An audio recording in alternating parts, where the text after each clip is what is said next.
Testing, testing, 1 2 1 2. Testing, testing, 1 2 1 2. And we are live now. We should be live. How y'all feel out there? Now, I want to say a couple of things first. Still the elephant in the room. Why are we going to talk at all or spend any time whatsoever talking about an artist? Well, we do it all the time when we're discussing the songwriter's secret. So tonight is an extension of our songwriter's secret studies, and one in which we're going to be reading, in my opinion, about one of the artists who would be a perfect case study for MK Ultra victim, Project Janus, Project Umbrella candidate from his very beginnings.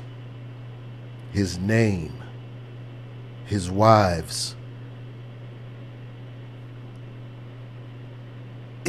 It's such an amazing story that I'm excited, but the importance in it is that we will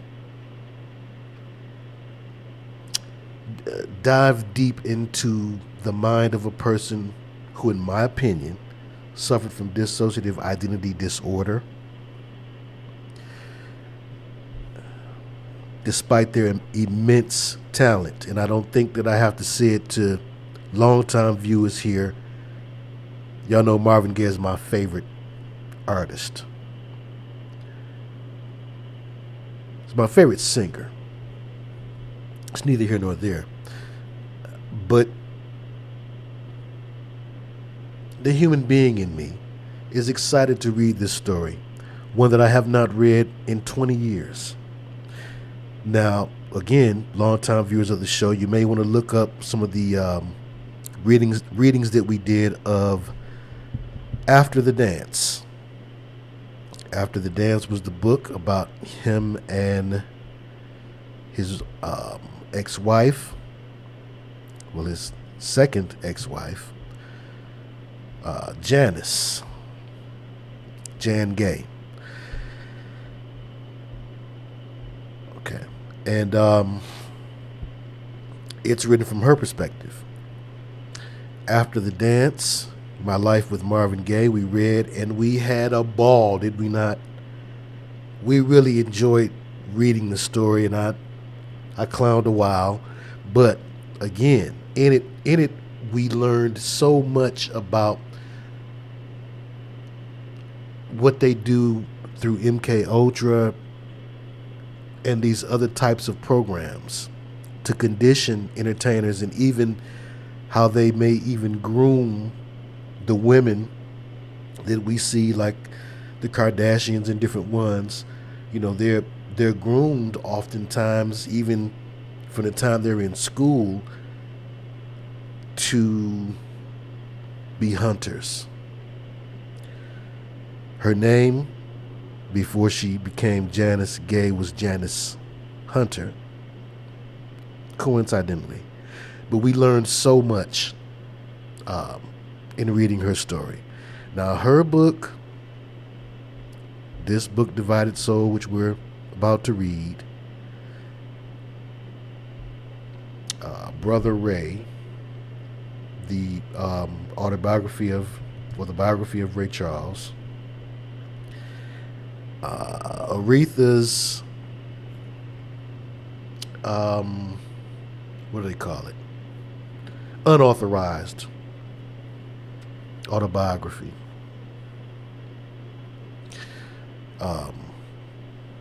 Which, of course, we gave it away at 7/7. I think we did start reading it, but he did that also. So this guy, David Ritz, is the man when it comes to doing these biographies. Oh, and Rick James. That's the other one I couldn't forget before. Rick James Glow. So David Ritz gets these jobs. This is David Ritz. This is the man who's going to be intimately close to Marvin Gaye, and Marvin Gaye and he developed a friendship. This is him when he was younger, him and Marvin.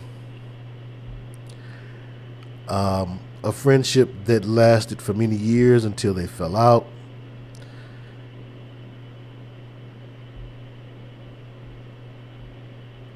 And there's going to be a lot behind that we'll find out together again. There's some things I remember and some things I don't. And I'm really looking forward to diving in. But I just wanted to preface with a few things. And you know, for those who've heard me proclaim to be a purist and a music snob and all that type of stuff, I know Marvin Gaye is not the best singer.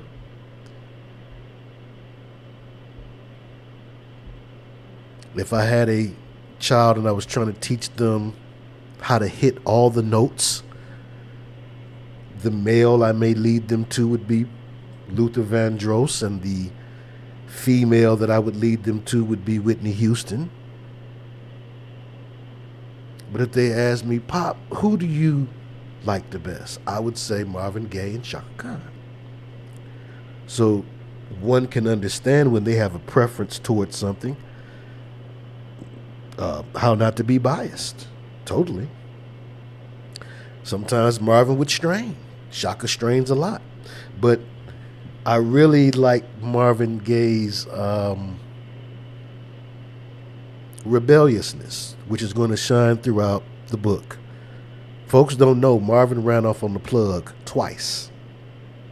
People talk about revolutionary artists and whatnot. A really revolutionary artist would get tired of that mess and quit. And he did so twice.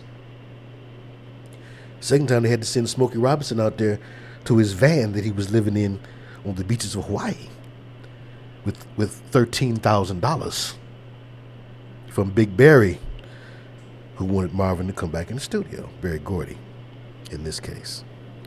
So that was his second time. The first time was after the trauma that he experienced from Tammy Terrell's death. So there's going to be a lot that we're going to pull from. I'm going to pull up pictures, and we're going to use this as a case study as we get back into, again, deliverance. A lot of the people who are left unserved when it comes to ministry, period, but when it comes to the ministers of Christ seeing after them, many of those people are those who are under some sort of mental stress. And in the worst cases, there are people who have built up these amnesic walls because of trauma, past pain and deep hurt, unresolved issues. And so let us begin. I wanted to first show this just because I know where we're going to start. And I think that this will help to bring some, to just put some faces and voices with the names. So here is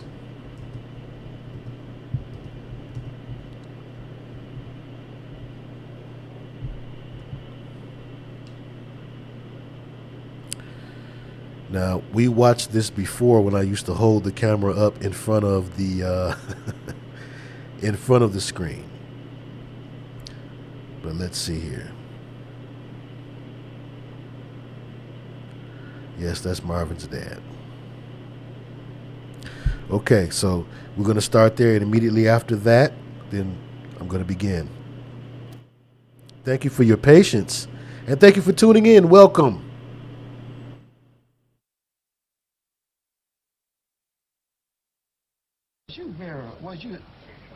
Was you deeply, profoundly disappointed when you didn't make that team? Is the Detroit Lions a Tiger? I was disappointed to tears.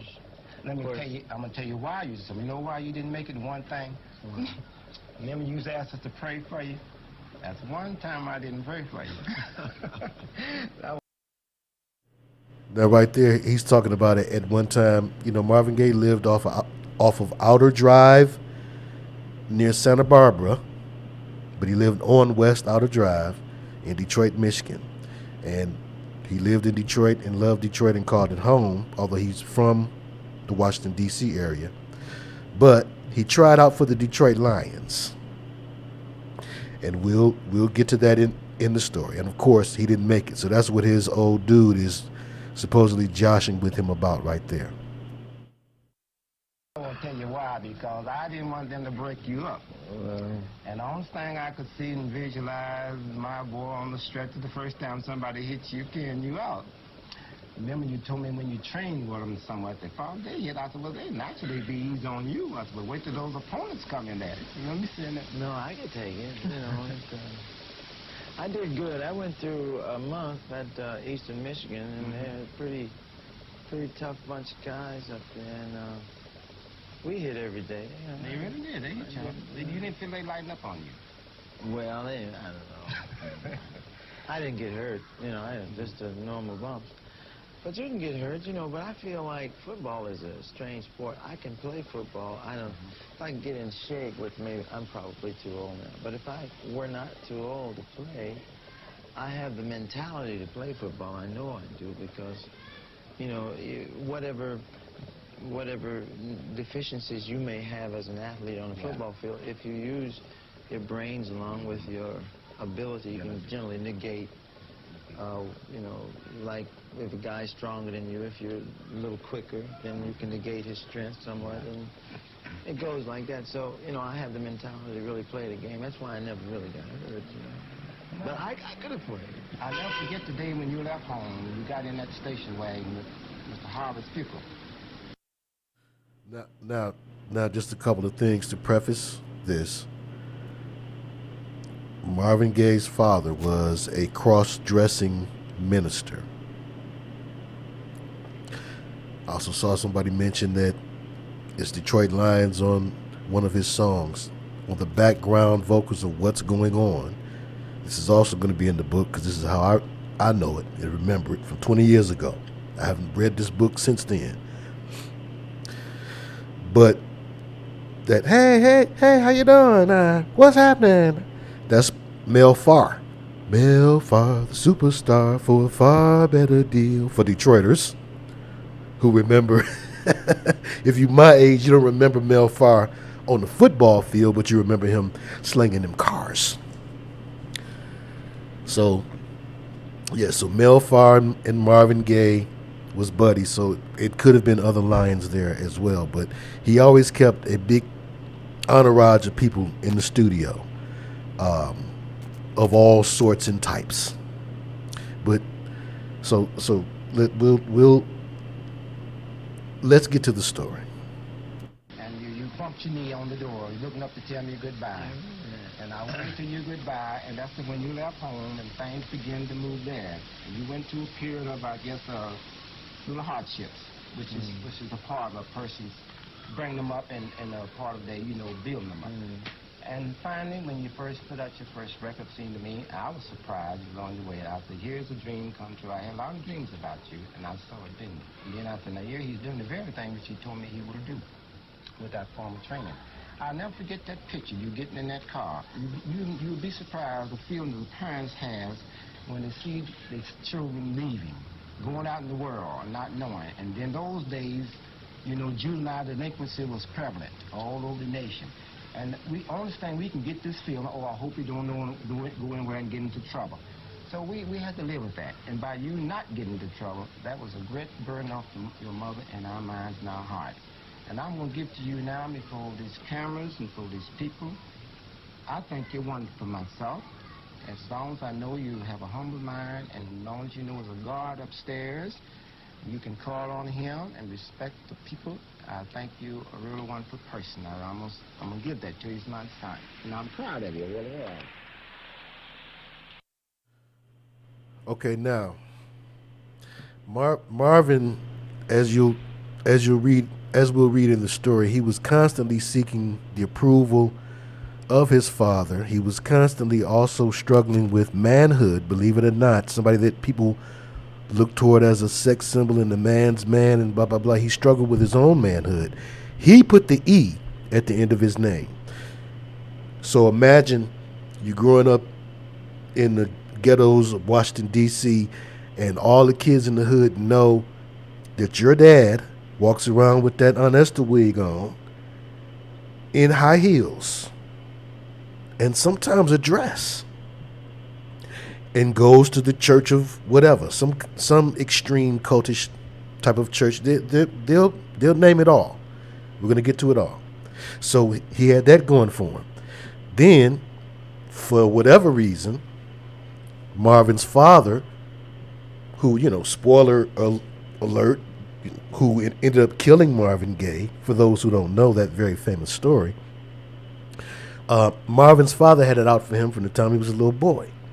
For whatever reason, you know how sometimes among siblings it's a favorite, and then sometimes there's the opposite of a favorite. So he was always the one who challenged his father, according to his sister. I've heard her talk about it. Marvin's going to talk about it himself all throughout the book. I do believe his father will even chime in a few times in this book. So Marvin was always at odds with his father, and so he was seeking the love of a father. He found that love through his love of church. He loved to sing in church, as you'll find out. And so he had this struggle also with trying to really find out and understand the identity of God. He always held on to his Christian roots, even when it would seem inappropriate to do so. He's got a sanctified lady. Oh my gosh, that song is terrible. He mixes up his freakerism with, with some kind of holy idea. But as he got older and got more into drugs, and as paranoia fueled more of his decisions, he started to mixing in other religious ideas. That's where you get this album cover.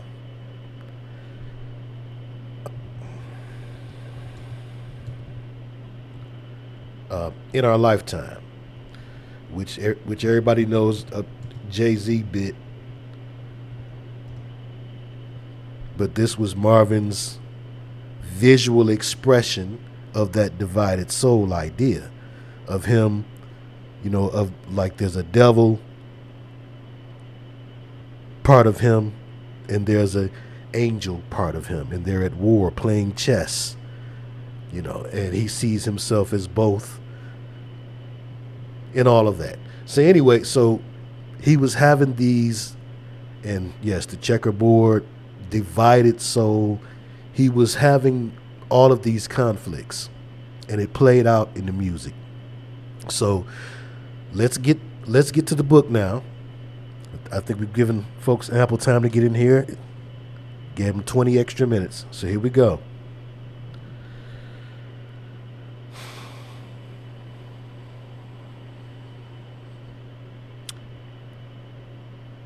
David Ritz, Divided Soul, The Life of Marvin Gaye.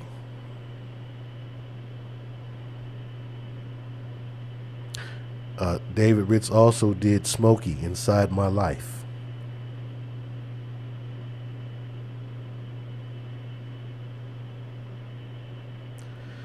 And David Ritz is credited with writing some of the lyrics of Sexual Healing, Love is Light by Smokey Robinson, Brothers in the Night, the theme song to the film Uncommon Valor, Release Your Love, recorded by the Isley Brothers, Get It While It's Hot, recorded by Eddie Kendricks and Dennis Edwards of The Temptations, Power, recorded by Tremaine Hawkins, and Velvet Nights, recorded by Leon Ware, the superstar producer who brought us Marvin's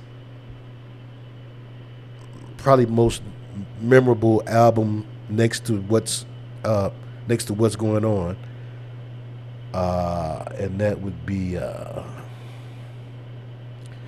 one with the good times cover. Lord, I want you.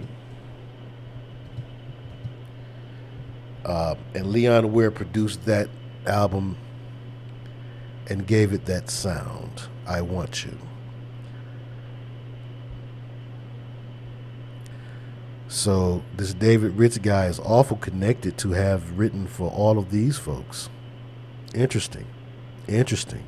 And another thing, one reason why I like reading his, he ain't slick. He understands divided soul. So this writer knows more than he lets on, as you'll find. In other words, I believe that he's aware of those programs. And you'll see why I say that as we read. Okay.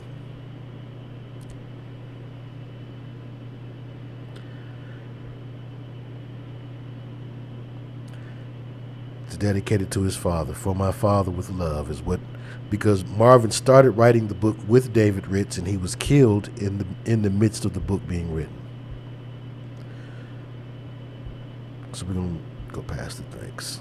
We'll go back to the introduction to the 1991 edition. We'll go past this. Shout out to the preface. Meeting Marvin. Okay, I'll start here. Ready?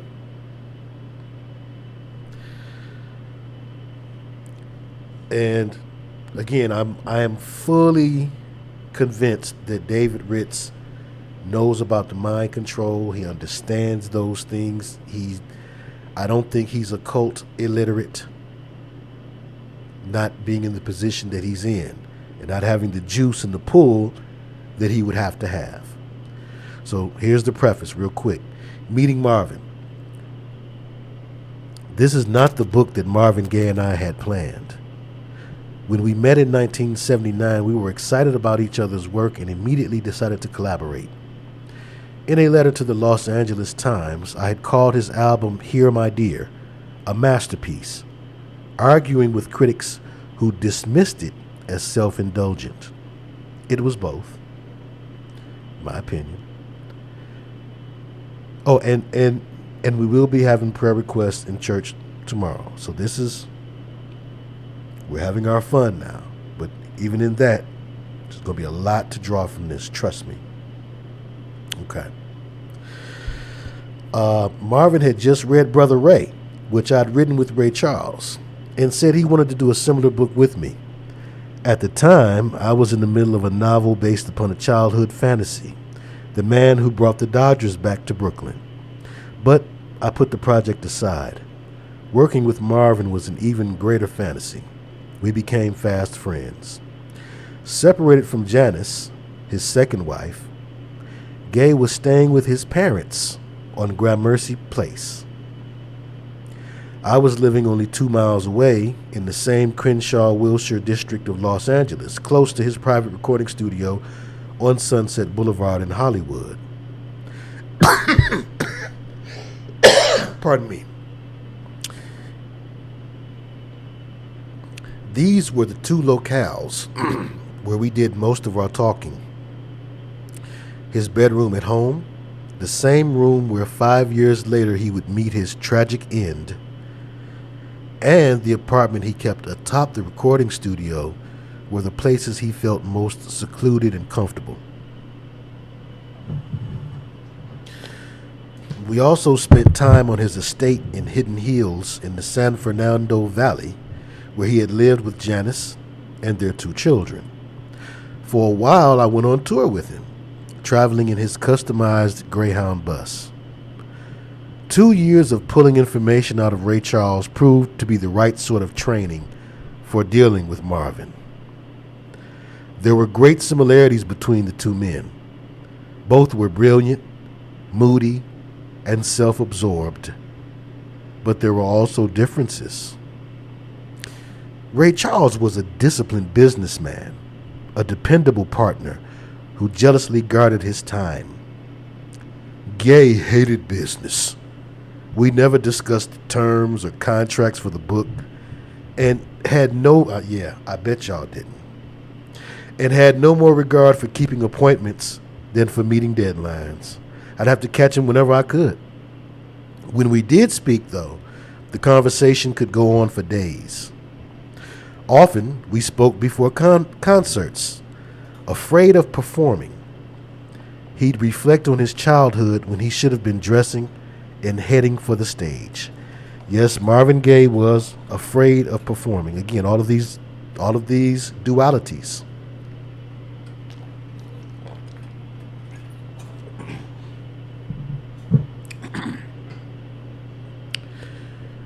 He was so afraid of performing that sometimes he'd have his brother. He actually would have his brother go out there for him. And his brother looked enough like him to be able to pull it off. They was close in age, Frankie Gaye. See? Now, if he had on the right clothes, the right lighting,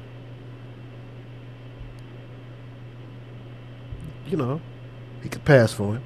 So, yeah, he would send Frankie out there a lot of times.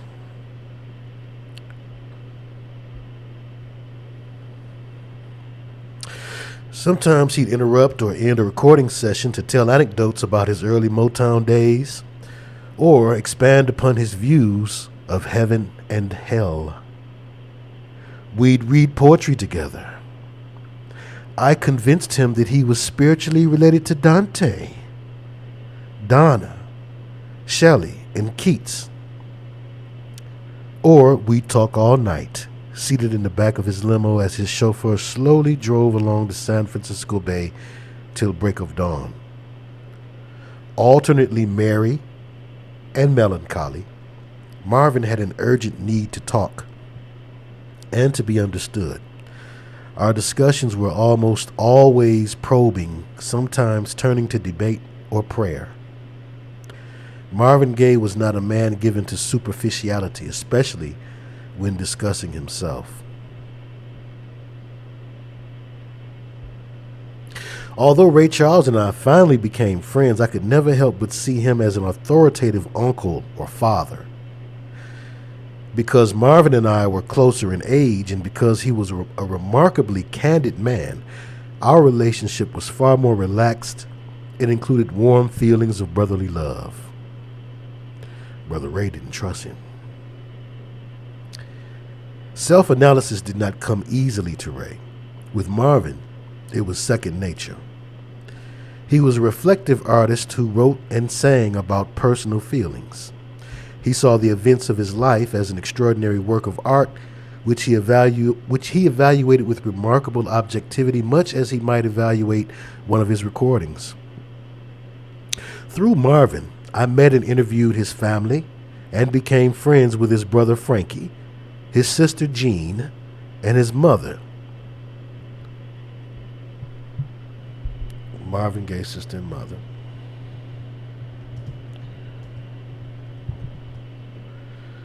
Jean. Yeah, I forgot he had another one named Ziola too. Okay, so Jean and Ziola is his two sisters, his mother.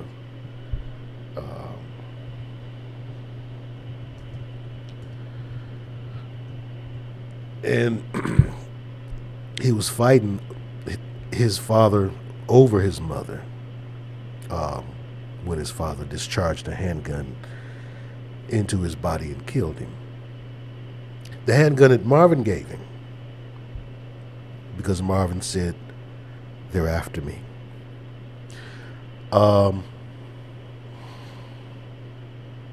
Okay.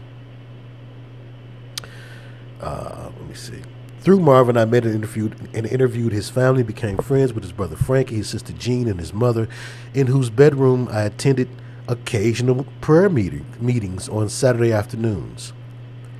Gaye was reluctant to have me meet his father, though finally, through my own insistence, I managed to do so. One afternoon, Marvin and I were talking in the house on Gramercy Place, discussing Mr. Gaye, whom I knew to be just down the hall in the bedroom where he stayed by himself. Marvin was saying how important it was to love one's father. "Do you love yours?" I asked him. Yes, Marvin answered. Why don't you tell him? Why don't you tell your father? Marvin challenged. If I will if you will. You go first. I met the challenge by calling my father in Dallas. But when it was Marvin's turn, he backed out. I can't do it. I can't go in to see him. Well, can I? If I'm going to write this book, I need to meet your father. You can try. I succeeded in conducting a series of interviews with Mr. Gaye, a slight man with delicate fingers and inscrutable eyes who at 5 feet 8 and 150 pounds looked petite next to his athletic 6 foot tall son. I did not, however, succeed in completing my literary project with Marvin. Toward the end of 1979, he was going through another series of crazy crises. He was displeased with a new album I had watched him record. More seriously, his second marriage had collapsed, and he was being cornered by an angry army of creditors and hounded by the IRS for millions of dollars in back taxes. He was fleeing and invited me to go overseas with him.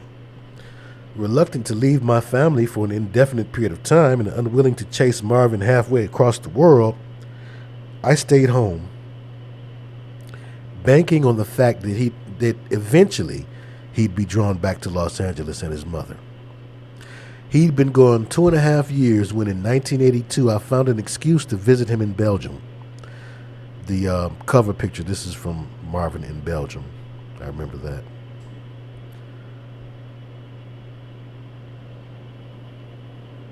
Together for 2 weeks, we renewed our friendship and our project. Oh my God, I'm starting to feel the trauma that I felt. It's coming back. No, I know some things that's going to happen in the book that I didn't know when I first read the book. And when I got to those things, it tainted the rest of the book for me. So I remember when I read that he went to go visit him in Belgium, I thought it was some fruitatious, funny business. Hey. We're going to read it together. Hold tight. Hold tight. Somebody inbox Carlos Miller and let him know. He says he's a big Marvin Gaye fan. Whew. He'd been gone 2.5 years when in 1982 I found an excuse to visit him in Belgium. Together for 2.5 years when in 1982 I found an excuse to visit him in Belgium. Pardon me. Together for 2 weeks, he renewed our friendship and our project. In his apartment in Ostend, in the recording studio in Ohain, walking through the great squares of Brussels, he described his exile and patiently filled the gaps I'd found in the information he'd previously given me. We can't start writing the book now, he said. I have to get this new record out, but someday soon. Yes, Alley Power, yes.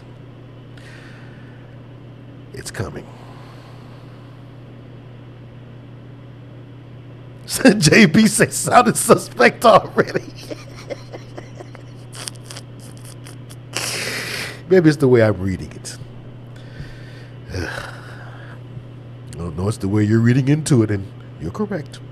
Our literary relationship, now spoiler alert, they fell out. I mean, I already told you these things before, but they fell out because of sexual healing. Okay? David Rich and Marvin Gaye. But let's continue. Our literary relationship deepened when during this same trip, I named and wrote lyrics for the song that would become Sexual Healing. I named and wrote lyrics. He didn't say wrote all the lyrics. So they wrote it together. I named and wrote lyrics for the song that would become Sexual Healing. After seeing my work, Pause. After seeing my work, Marvin urged me to become a full-time songwriter, just as he had always urged me to become a Christian.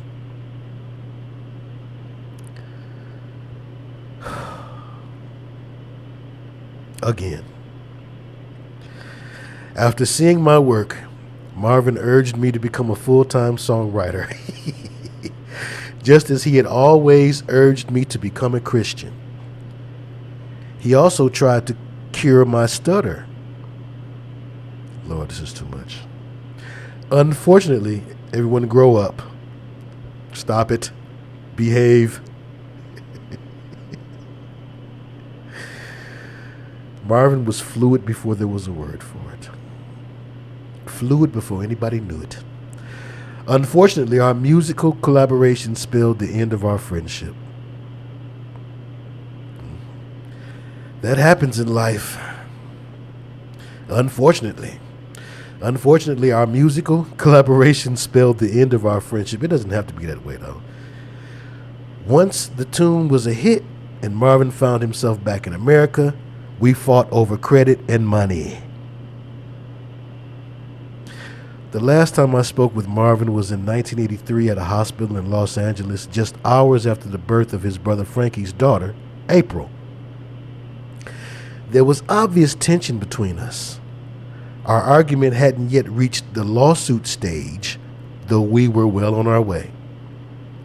In spite of the mounting distrust, Marvin said goodbye in the same manner he had said hello when we had met 4 years earlier.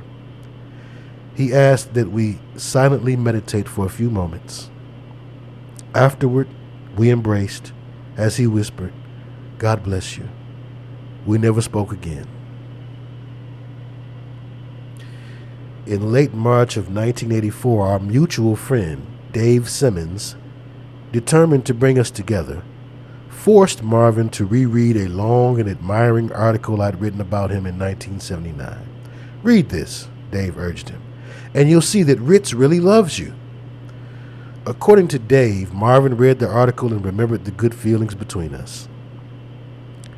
2 days later, he was shot to death.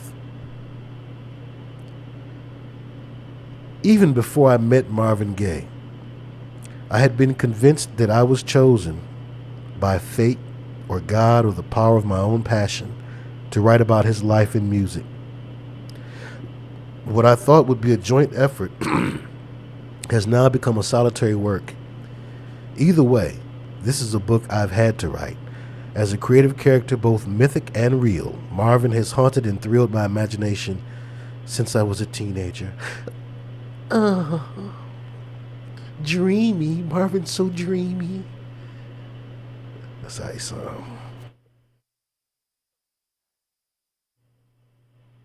My goodness. I like his music. Come on, man. I've based this biography not only on months of private interviews with Marvin, but on 20 years of studying, listening, and dancing to his music. In addition, I've made research trips to his homes in Washington, D.C., Detroit, and Europe, and to the childhood home of his father in Lexington, Kentucky.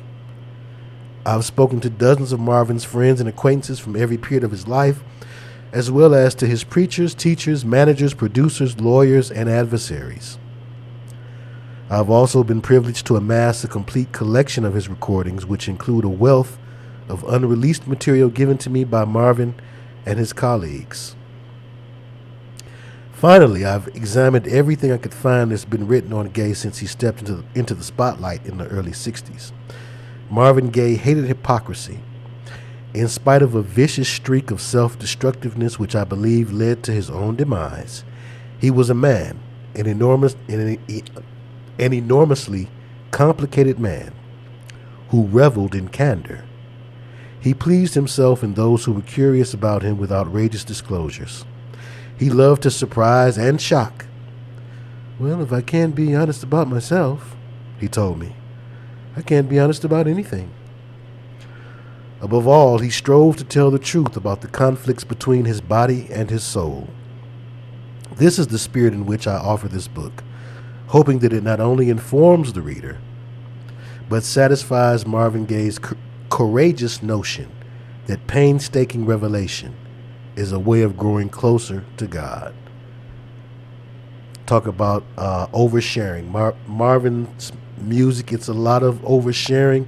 It's not a lot of writing, say, after the I Want You album, the Good Times cover album. Well, after Let's Get It On, after Let's Get It On, I Want You, What's Going On, he stopped writing so much. You know how y'all hear about Jay-Z just goes in the corner and just mumbles and then he goes in the booth and tears it down? Y'all say? Well, Marvin Gaye had a similar process where he had got to the point where he didn't like to write the lyrics down, and he might jot down a phrase or two on a napkin or something, but the engineers, as you'll hear, they all would say that he would come in there and just build stuff on the fly.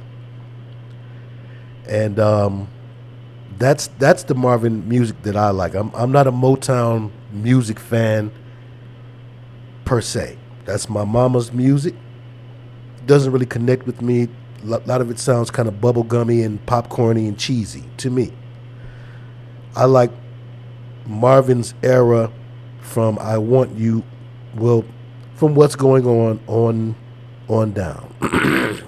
All that Ain't That Peculiar and Hitchhike and all that stuff, and I heard it through the grapevine. I don't like none of that stuff. That's too old sounding for me. But I'll play some of the stuff by him that I do like when it's appropriate to do so. Okay, so here we go. In the beginning. In the beginning. Marvin's father, Marvin Pentz Gaye Sr., the third of 13 children. Wow. Grandma Jackson was one of 13. Was born on a farm along Catnip Hill Pike in Jessamine County, Kentucky on October 1st, 1914. I've never heard of any of that. Oh yeah, not. If my mama heard me saying those things about Motown, she'd not like it. But again, it's just an era thing. I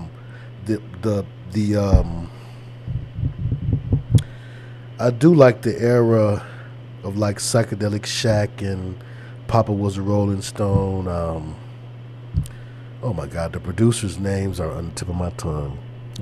Y'all know who I'm talking about. When they changed producers and they got a more funky sound. What's his name? My goodness. Holland Dozier Holland, right? No, those were the songwriters. And rest in peace to Lamont Dozier. I actually went to school with his daughter, Michael Dozier. That was her name, Michael Dozier. But anyway.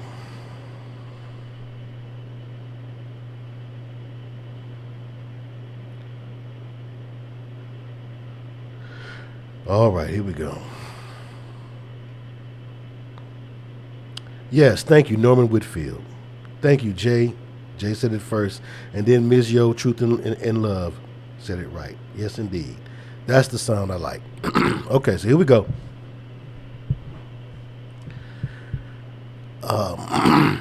Where's Cookie Cruncher at? Have you ever heard of this place here? Catnip Hill Pike, Jessamine County, any of that? Pentz was the name of the German doctor who delivered him. In the early 20s, the family eventually moved to Charles Avenue in West Lexington, Kentucky. Marvin Jr. added the E to the family name after going into show business.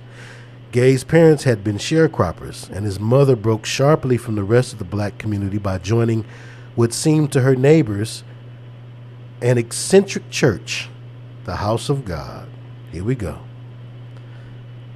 I'm telling you, Takirika, I am the T.K. Kirkland of truthers. Who raised you? Okay, here we go. Yeah, all these connections, yeah. Michael Dozier, she could sing her little butt off. She was a little chubster too. What was we looking for? He just said something I was going to look up. Oh, the House of God Church.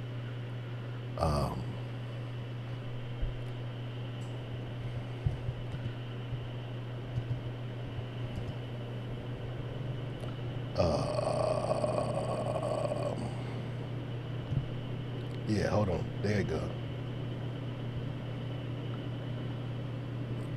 Yeah. There's a lot of them down south. Okay, let's see. House of God. Let's say Kentucky because that's where they were at. Let's see what we get.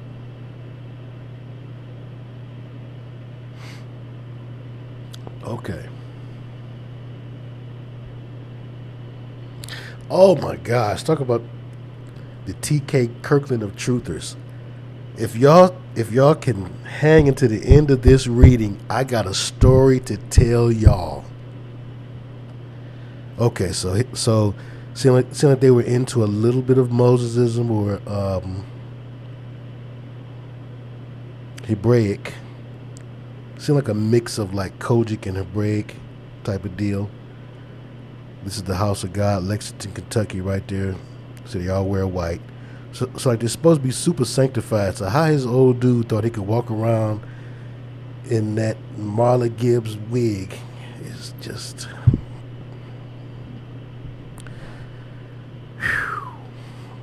LaWanda Page wasn't the only one that wore one. Okay, so here we go. Mammy Gaye was said to be the first female member of the Pentecostal sect. Okay, they're a Pentecostal sect.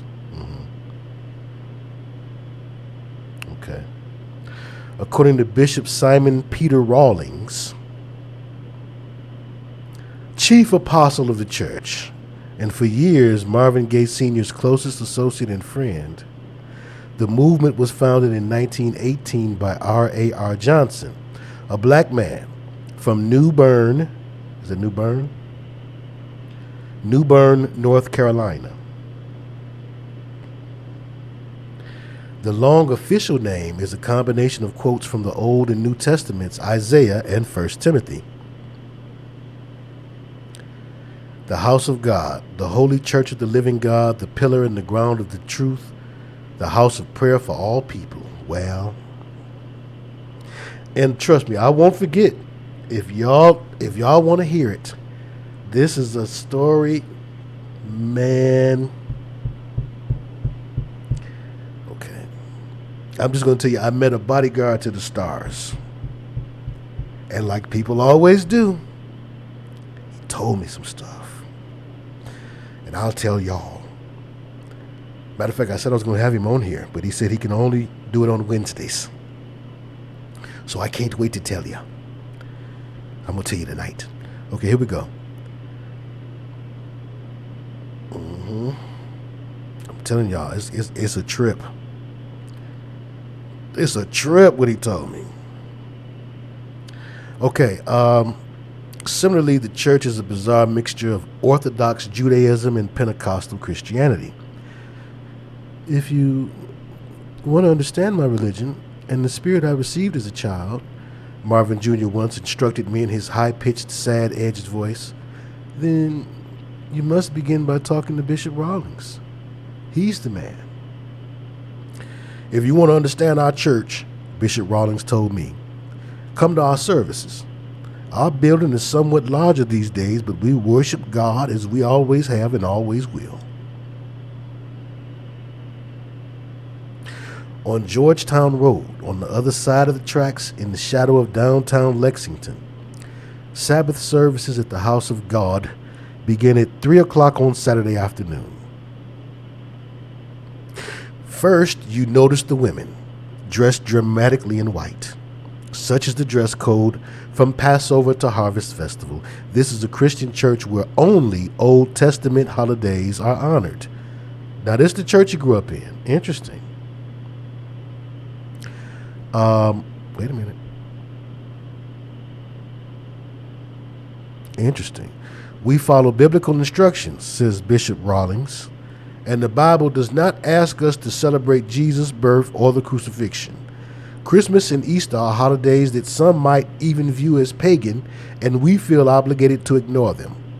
Close quote. The dogma is strict. The male hierarchy is evident. And of course, you know, I don't like that type of stuff. Mr. Ritz wants to be free.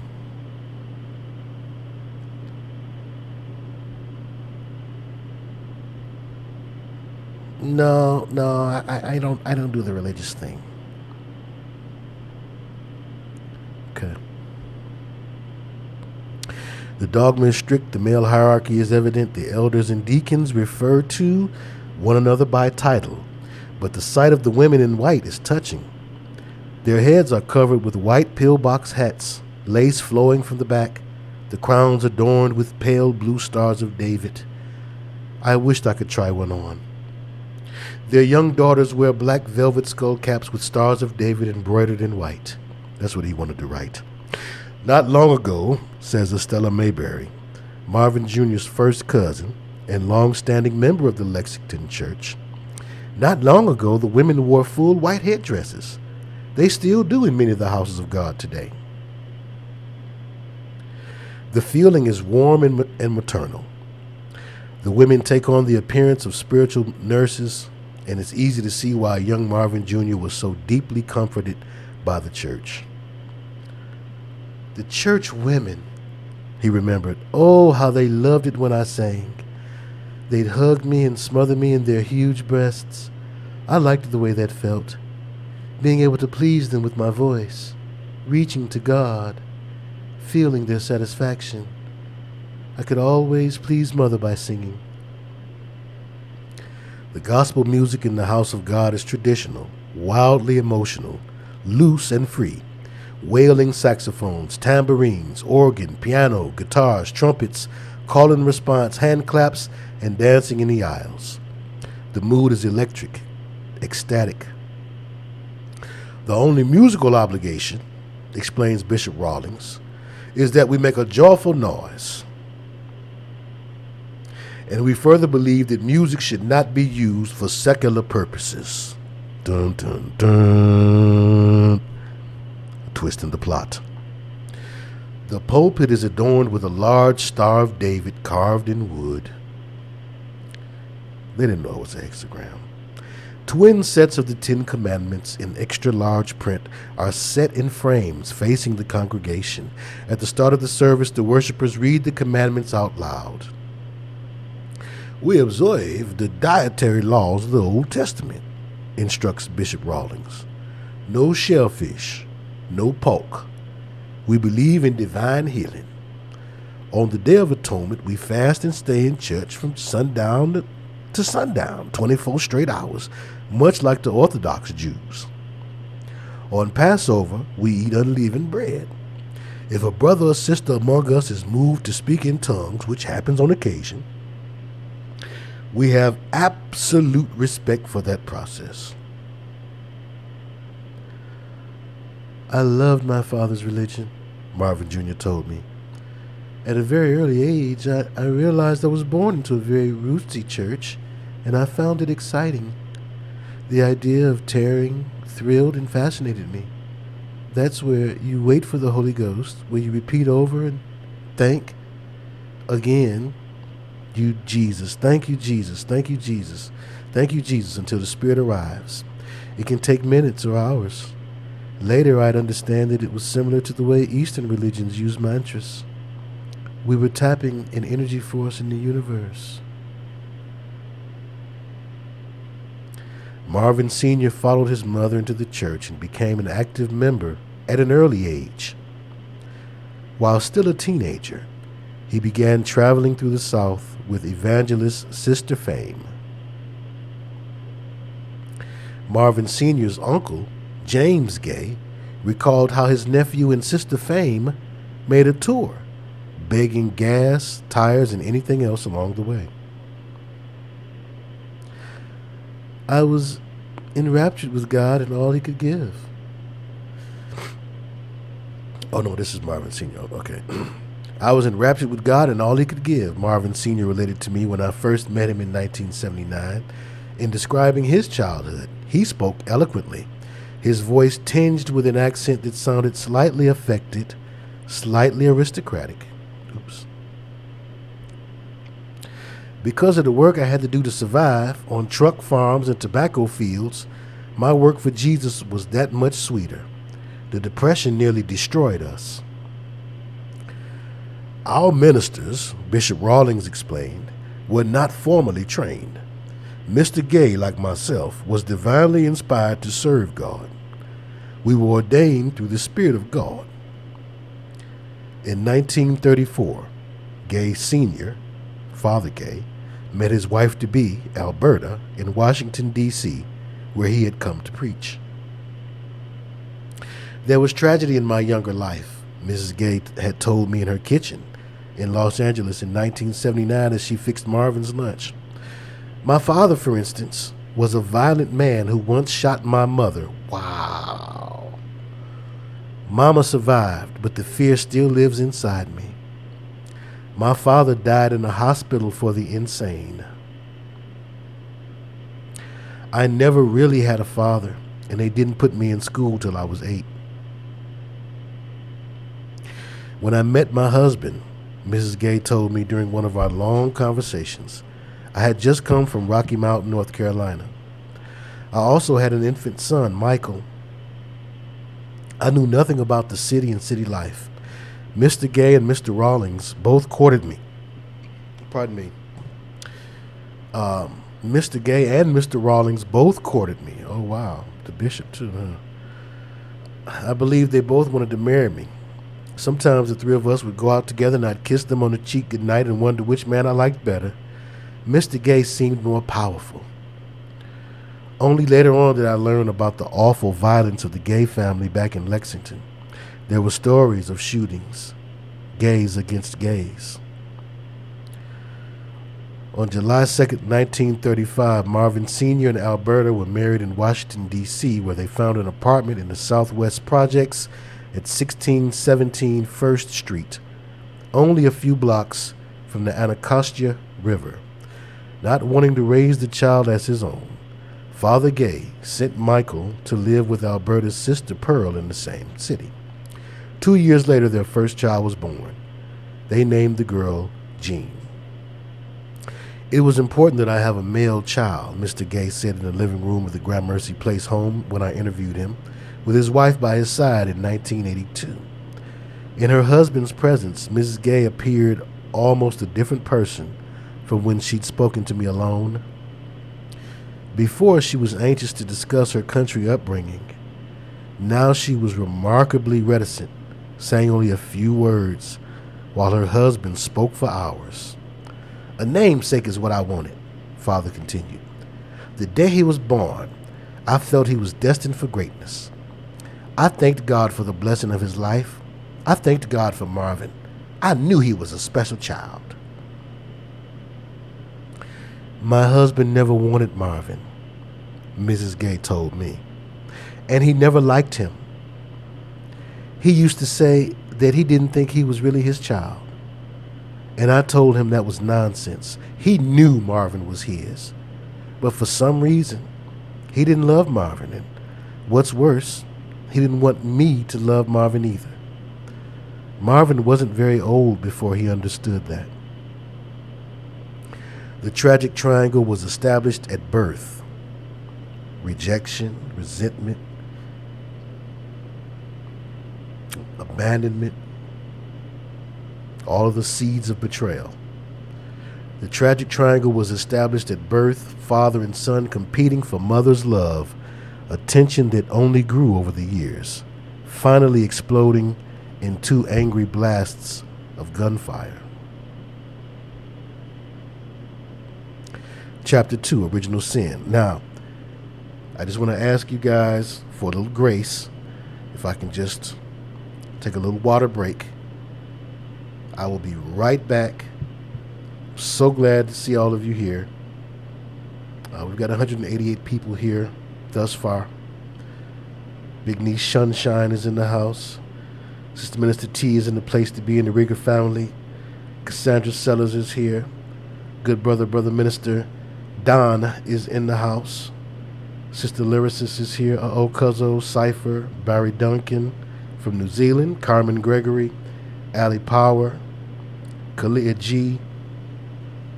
Brother Jason, Brother Minister Jason, follower of Christ. Melody's Child in Key is in the place to be. Flighty. And all the rest of you, all righty. Pillow Puff, 44. Nicholas, I bring it every day. Factual 1. 7th Ward Creole is here. Candace Parker is here. I believe I did see Chocolate E. Let's Ride. It's early tonight. This is going to be a special night. All right, y'all. So just give me a second here. I'll be right back. Maybe I'll give you something here. Let's watch something while I'm gone. Real quick, I'll give you something here. Give you a piece of something. I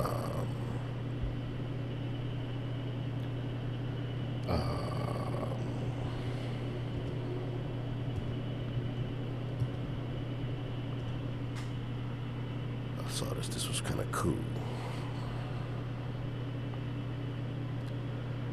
One I hadn't seen before.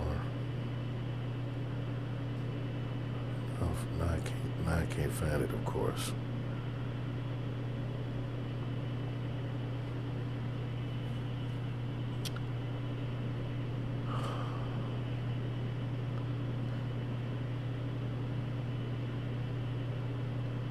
It's crazy. Oh, here we go. 1, 2, 3, 4.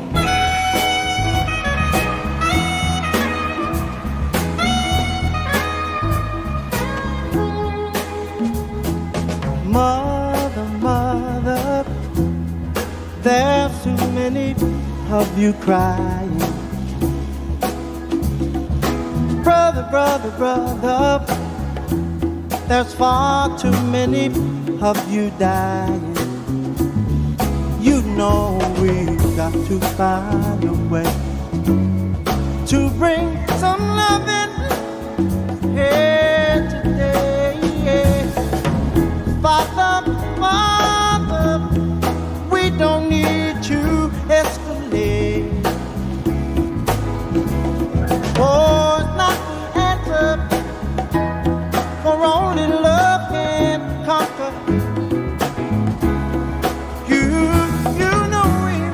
To find a way to bring some loving, oh, yeah, yeah. Listen, take it light, take it sight, punish me with brutality.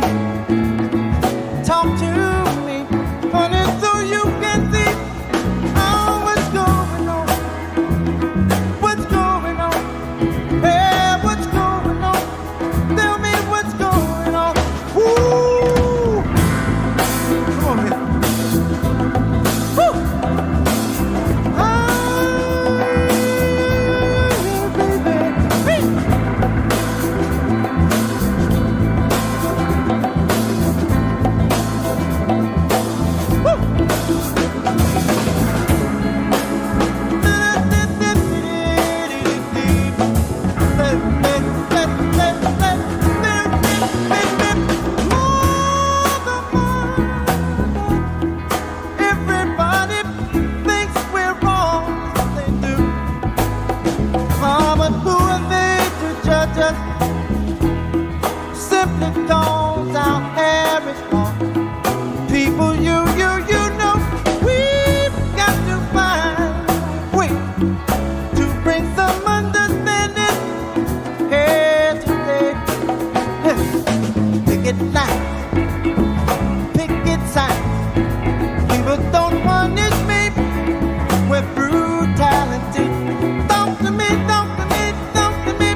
what's going on, baby.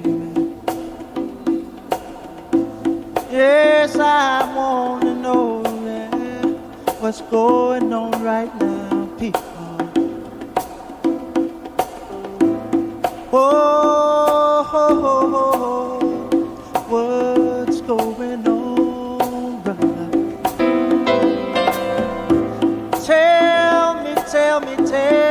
Tell me, yeah, what's going on? All right.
Down a little bit, Eddie. Yeah.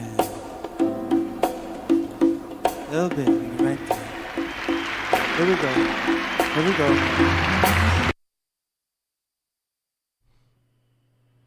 Okay. We'll save that for the next intermission.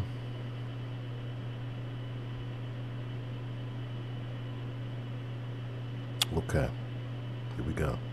Chapter 2. Y'all ready?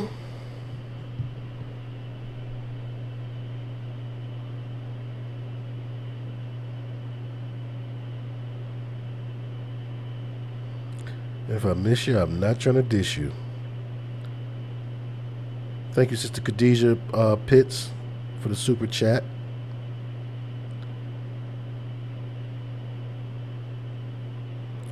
Good to see baby sister Jessica H is in the place. I love Jesus. Thank you for the super chat. And no, I didn't see that Big Knee Sunshine. I was knocked out by 9 o'clock. I set it up where it was supposed to say the 13th. But anyway, okay. So now, and you know, one thing that I think is what Marvin Gaye gives off is like a real care, and I don't know. Well, as we'll read, Berry Gordy did not want to release what's going on.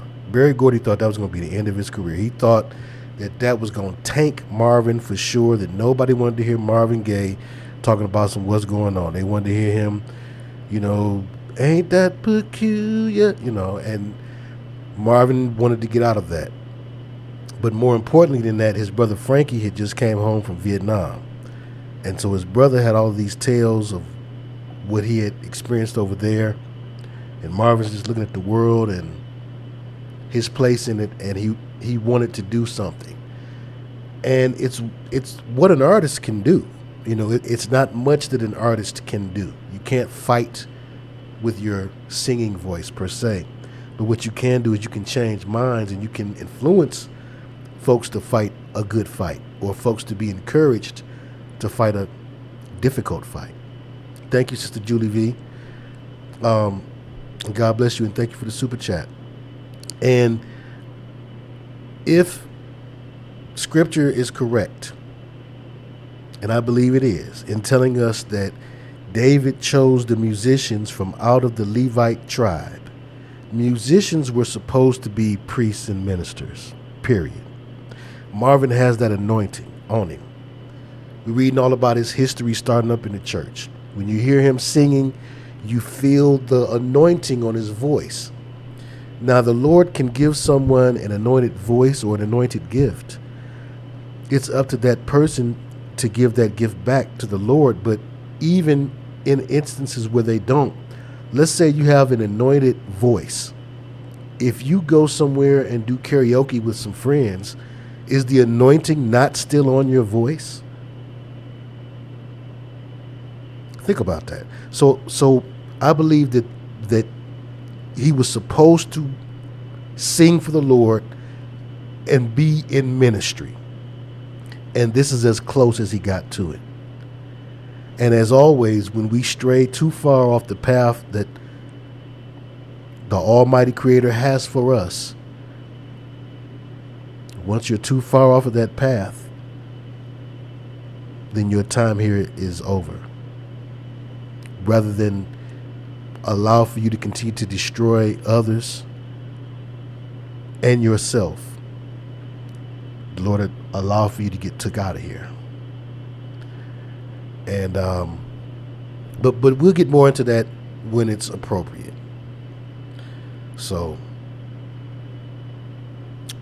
and we talk a lot about the songwriter's secret. We don't ever talk about like what's the antithesis of that. What's the opposite of that? What's going on could be one of those examples. Although again, it's not in direct praise of God. It is not in praise of the devil either. Okay, let's move forward.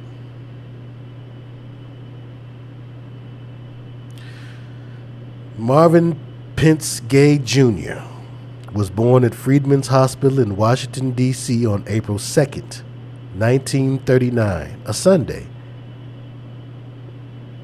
the same day of the week he died. Duality.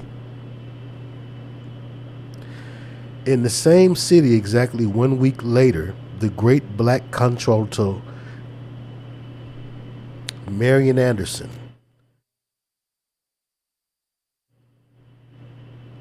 barred from singing at Constitution Hall by the Daughters of the American Revolution,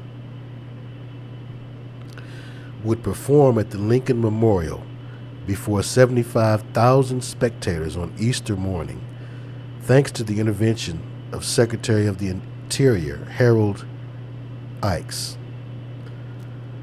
My father told me the story, Marvin remembered as an adult, and it made a deep impression upon me. I felt a kinship to Miss Anderson, just as I'd always felt a great kinship with Mahalia Jackson. These were triumphant women. They were among the greatest singers the world had ever known. My father himself had a great voice and the capacity to become a great singer. Early on, I realized, largely through dreams, that I too was destined to be such a singer. Marvin had precise recollections of childhood dreams. But were these dreams engendered while awake or asleep? Both, he replied with an inflection both regal and street. They were more visions than dreams, visions of myself on stage while all the world watched and waited for me to sing something so stupendous that life as we know it would be forever altered. I was brought here to make a change. He was unable to lose the feeling that the world revolved around him. A spiritual, childlike egocentricity would be one of Marvin's lifelong characteristics. His father shared the same quality of self-centeredness. I knew my powers as a man of God were extraordinary, said Gaye Sr. one afternoon as we sat in his bedroom on Gramercy Place and listened to gospel tapes while he pontificated on his past. I believed that there was nothing I couldn't do. I had the power to heal. Ask Father, Marvin demanded, his dark eyes flashing when I told him what Mr. Gaye had told me. Ask Father how he lost that power. The elder Gaye was irritated by such a question and instead talked about his early history with the church. In 1936, I had my first mission in Northtown, Pennsylvania. When we moved to Washington, services were conducted in our home.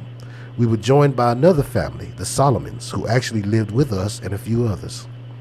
Our house was the church, which was the reason my children received such strong religious preparation. Seemed like Mrs. Gaye's mother lived there too, remembered Howard Solomon, now a bishop at the House of God on East Capitol Street in Washington. My wife Maud and our 2 children made up the congregation. There was a time when Bishop Gaye had a little mission, and I'll never forget Marvin Jr. playing the piano and singing about "I must see my Jesus someday." In his early life, Marvin had access to the keyboard, which he learned totally by ear. Early as a preteen, he had developed into a fine 2-fisted country church pianist. He could also play heartfelt blues. Music was the joyful part of services in the house of God, which in other ways bound its members to an unbending code. In the early days, explained Jean Gaye, his sister, now an insurance executive in Los Angeles. In the early days, the Solomons and the Gays were the only 2 families in the church. Father's church was extremely hard on young people, especially women. We couldn't wear sleeveless dresses, nylons, lipstick, or nail polish. Because that's what the Bible said. We couldn't show our hair or even wear open-toe shoes. No dancing was allowed, and for a long time, no movies or television. The Sabbath was strange, said Marvin. We were forced to cut off the outside world. Come Friday night at sundown, everything stopped for us. We weren't allowed to play. We couldn't even ride the bus. All we could do was pray and praise God. Father instructed us on the exact interpretation of the Bible. He was a theologian of great integrity. Even though he taught that Christ was the answer, he believed that Jews were blessed. We were drilled and tested on the Old and New Testaments. We kept the Sabbath in the purest sense. Father anointed converts with olive oil and baptized them in the river. The Sabbath was his day. It was God's day, and it was also a day for singing. Every member of our family was blessed with a good voice. The joy of music was the joy of God. Little joy, however, existed between Marvin and his father. Seemed like Mr. Gaye had a grudge against his son. He had expectations which were too high for a little boy to reach, observed Mrs. Beatrice Carson, a distant cousin of Alberta Gaye's from Nashville, North Carolina. Mrs. Carson came to live in the Gaye apartment with her own infant son in 1946 and stayed for 5 days. By then, the Gays had 2 other children besides Jean and Marvin. Frankie, 3 years younger than Marvin, and Zeola, nicknamed Sweetsy, 3 years younger than Frankie. In those years, Mrs. Carson said, me and Jeannie and my son Linwood were sharing 1 bedroom. Frankie and Marvin were in another, and Mr. and Mrs. Gaye had Sweetsy in with them. When I arrived, it hurt me to see what was happening. Little Marvin would wet his bed, and his father would beat him unmercifully. Me and Jean and Babe, that's what I call Mrs. Gaye, who's as close to me as a sister, we'd all get on our hands and knees and pray for him to stop beating the child. We believed in prayer, and we believed in mercy, but it seemed like that man had it in for the child. He frightened him to death.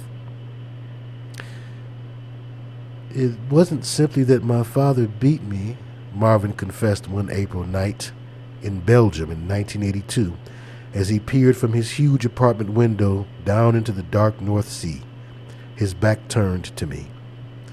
Though that was bad enough, by the time I was 12, there wasn't an inch of my body that hadn't been bruised and beaten by him.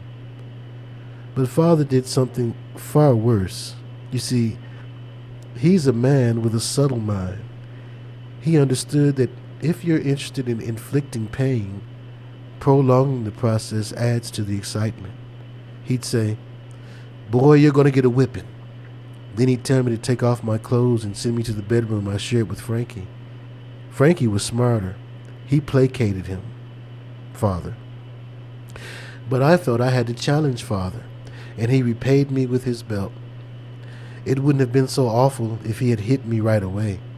But Father liked mind games. He'd play with me. He'd make me wait an hour or even more, all the while jangling his belt buckle loud enough so I could hear. The only way to short-circuit the agony was to provoke him even more and just get the beating over with. When he finally struck me, I knew, children know these things, that something inside him was enjoying the whole thing. All four of us had bedwetting problems, Jean Gaye told me with a candor reminiscent of Marvin.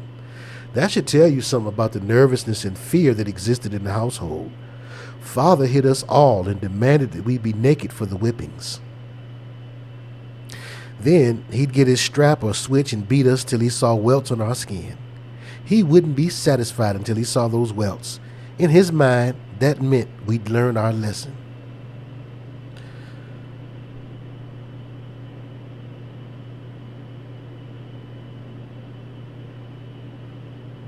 Okay.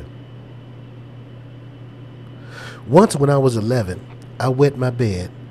I made the bed up anyway, hoping not to be discovered. When I got home from school and saw that Father had put the mattress out on the porch to dry, I was petrified. He told me to get undressed and wait for him. I was filled with shame and embarrassment because my body had already started to bud. Luckily, Mother interceded and stopped him. That was one of the rare times she was able to do so. Marvin was never so lucky. He constantly provoked Father. He'd disappear on Saturday mornings when it was time to go to church. He'd use Father's hairbrush, not bother to clean it, and leave it in a place where he knew he'd be caught. Against Father's orders, he'd wander off after school and come home late. All these things Marvin did over and over and over again, knowing he'd be beaten, almost asking to be beaten. From the time he was 7 until he became a teenager, Marvin's life at home consisted of a series of brutal whippings. Certain he could never win Father's approval, Gaye sought his attention through antagonism.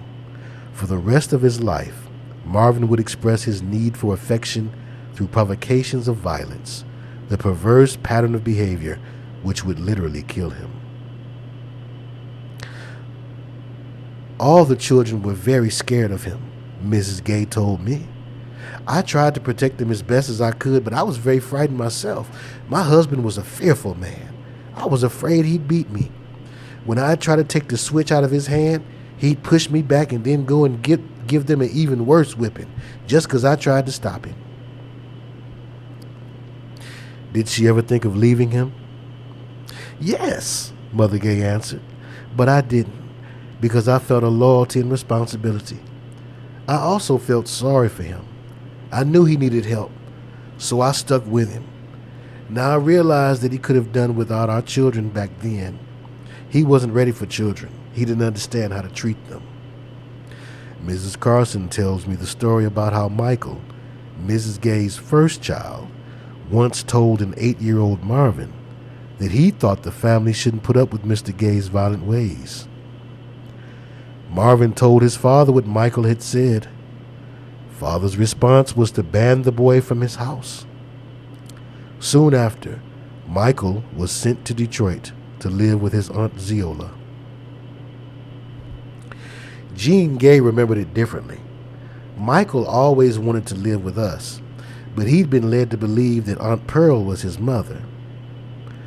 Wow. Mother wanted to tell him the truth, but Father didn't.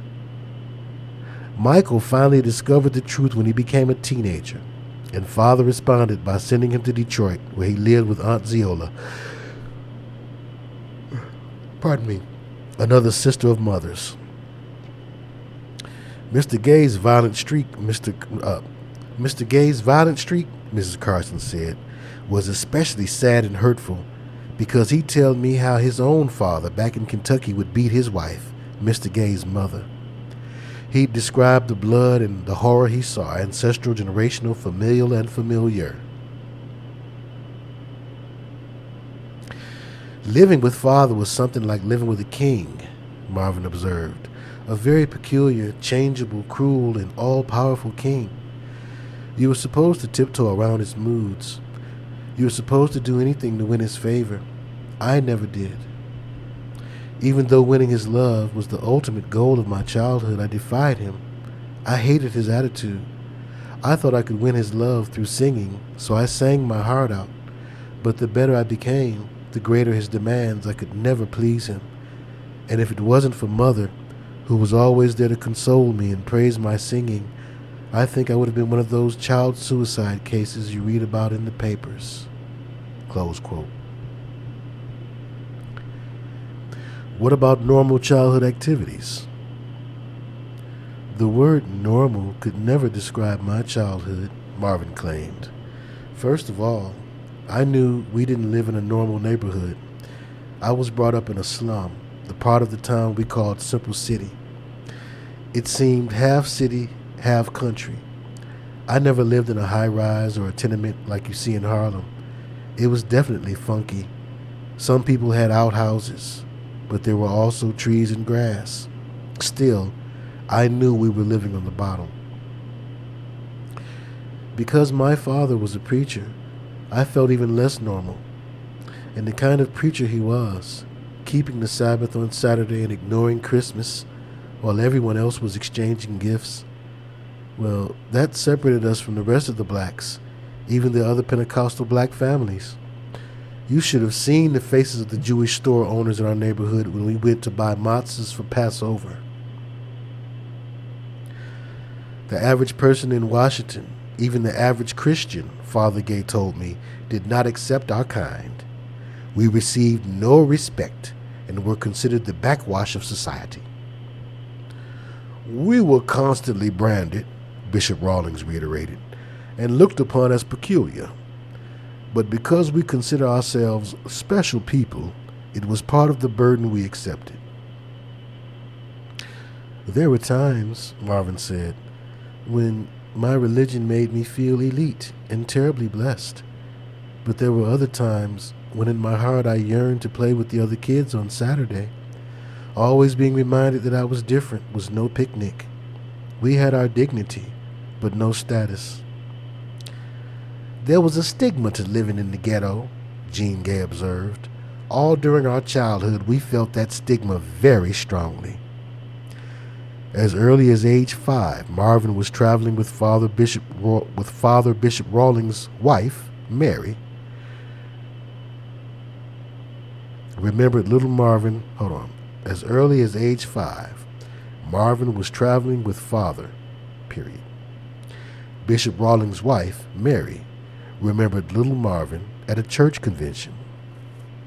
He sang Precious Lord with such beautiful feeling that there could be no doubt of the boy's spiritual gift. I was flattered to go along on my father's religious missions, Marvin said. Sometimes on those trips, I'd see things which weren't always purely religious. The gospel circuit was filled with temptations, and many of the performers fell to sin. But the devotion to Jesus was real. The Spirit was there, in the room and in the songs. The Spirit enraptured me. The strength of my singing surprised me. That's how I found the courage to sing according to feeling. I let my voice do things choir teachers would never allow. I realized my voice was a gift of God and had to be used to praise Him. Sometimes I wondered, though, whether Father was jealous of my voice. At gospel meetings, for example, when I pleased all the women, he'd look at me like I'd done something very bad. He hated it when my singing won more praise than his sermons. Father Gaye's relationship with the church had undergone several changes. In the late 40s, the House of God split. A faction of its membership, including Mr. Gaye, followed Henry Ferguson and his newly formed House of the Living God. The division, said Bishop Rawlings, was caused by a disagreement over the name. We couldn't accept a change in the original name. Though Mr. Gaye went with the new group, there really wasn't any congregation for him to lead in Washington. He was a layperson with a title. In 1949, when I was named Bishop of the House of God, he rejoined us, and in the early 50s, he headed our Board of Apostles. Mr. Gaye spoke to me of a church he had on East Capitol and 17th Street in Northeast Washington, D.C. But Mrs. Carson and Jean Gray claimed that when Father was still preaching, he did so only at home or in small storefronts.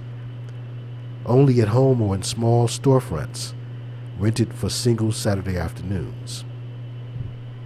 By the mid-50s, Bishop Rawlings remembered, Mr. Gaye had grown disenchanted with the church and went into seclusion. He never did much after that. My husband and Bishop Rawlings were extremely close friends when they were young men, Mrs. Gaye mentioned, but they were also competitors. Jean Gaye claimed the real reason her father left the church was because Bishop Rawlings, and not the Reverend Marvin Gaye, had been named chief apostle. His ego couldn't take it. For 4 or 5 years after that, said Jean, Father weaned himself away from the church until he dropped out completely. Bishop Solomon also remembered a time after a convention when both he and Mr. Gaye came back to Washington to find themselves vying for the same tiny congregation. By the time I was a teenager, all during the 50s, Marvin said, Father's relationship with the church had faded. That seemed to make him even angrier and more secretive. That's when he lost his healing powers.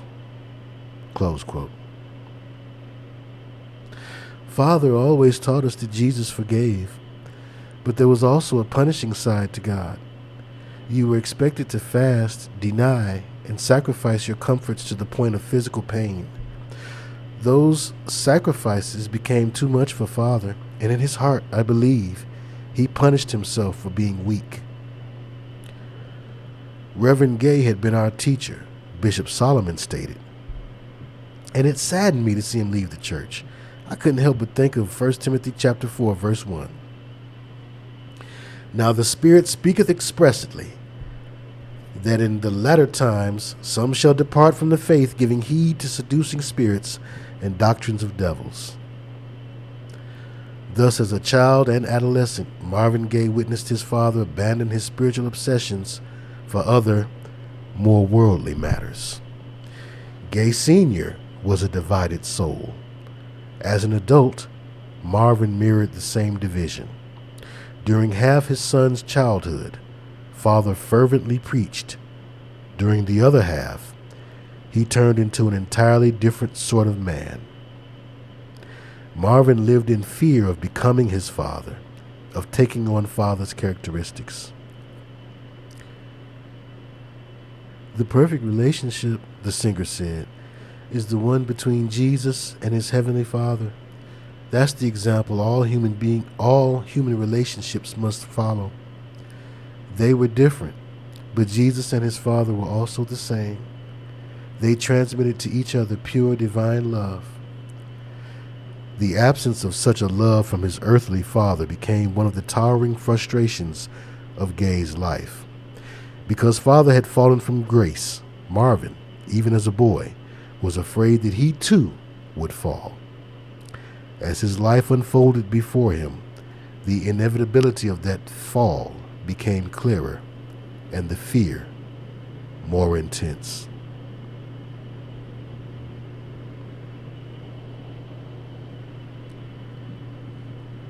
Are you still with me?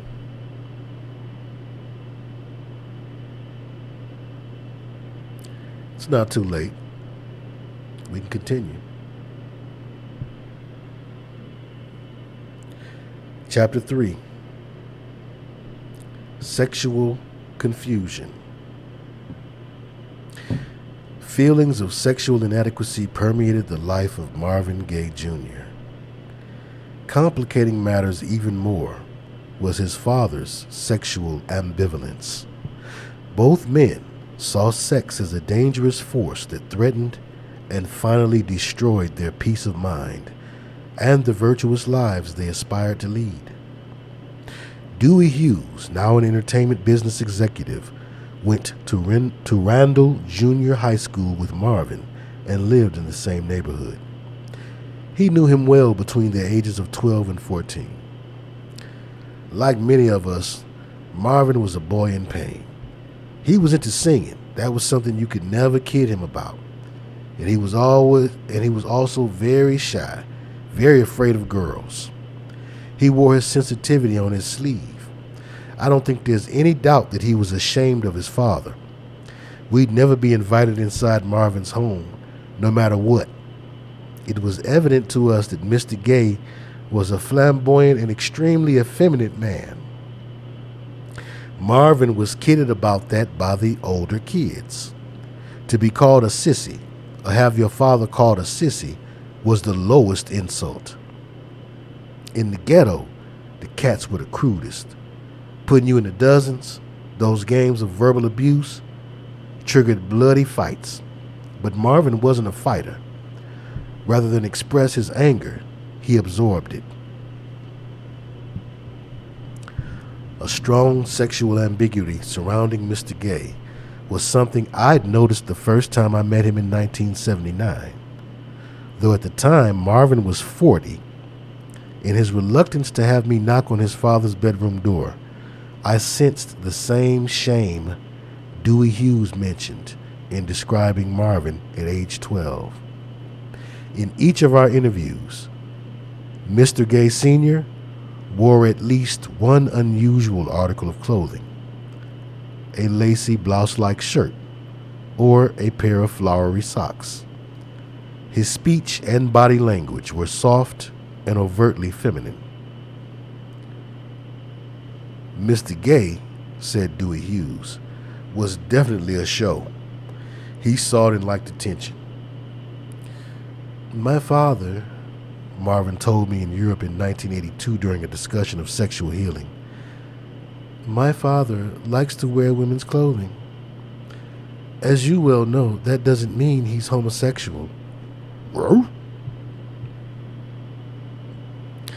In fact, my father was always known as a ladies' man.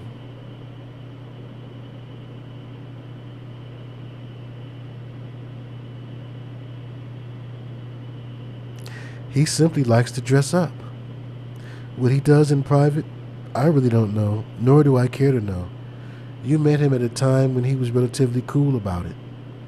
There have been other periods when his hair was very long and curled under, and when he seemed quite adamant in showing the world the girlish side of himself. That may have been to further embarrass me. I find the situation all the more difficult because, to tell you the truth, I have the same fascination with women's clothes.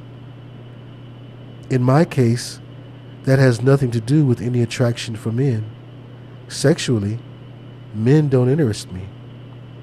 But seeing myself as a woman is something that intrigues me. It's also something I fear. Oh, Lord.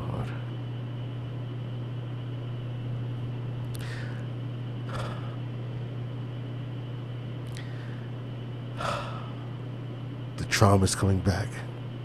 I remember being 20-something years old, thinking Marvin Gaye was the player of all players, ladies' man supreme. And I don't remember being this early in the book. This ain't the part that I've been telling y'all about. I didn't even remember he said this. I was just speeding through the book in a strong delusion.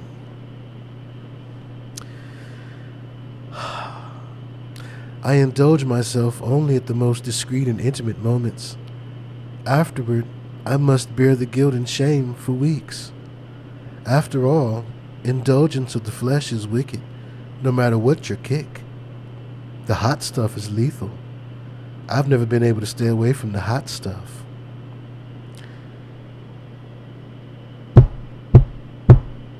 Oh, Lord have mercy. I made myself forget. Tanya S.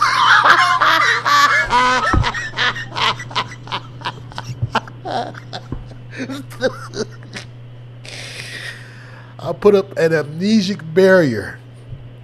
There was an amnesic wall. This is not the part I remembered. I just totally just went past it. Oh, no. Wait a minute. I must have read it wrong. Marvin must have been high. But it's going to be a part in the book where the hot stuff, Marvin. But poor, traumatized boy.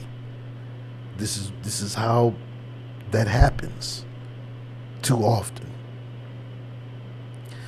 Shame and guilt haunted Marvin as a child. Lord have mercy. I wanted to beat the other guys when they teased me about father, Marvin said. I wanted to smash their faces and cut their throats. But I was afraid. I suppose I was afraid that I was just like him, that I was too much of a woman to fight back. Instead of taking my blows like a man, I ran. My main memories of growing up have to do with running, and believe me, I was fast. I loved sports, and I always felt that I had great athletic ability. Football, basketball, you name it. But I was scared of the confrontation, so I backed off.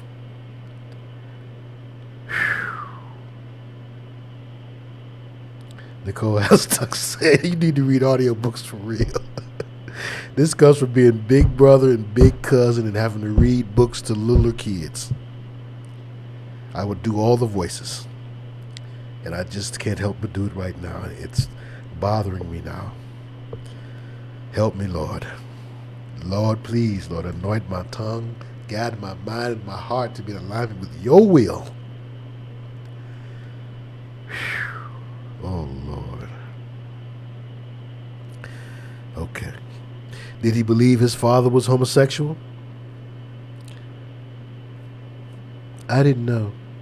I didn't want to know. I just drove the thought out of my mind. I asked Miss Gaye the same question about her husband.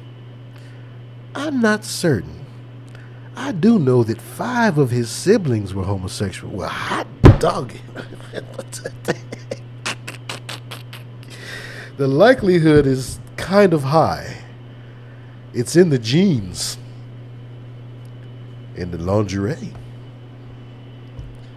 Oh, Lord, help me. Quincy Jones was telling the truth. Oh, Lord. Oh, no. Oh, no. Oh, man. And he ought to know. Oh, Tupac told on him.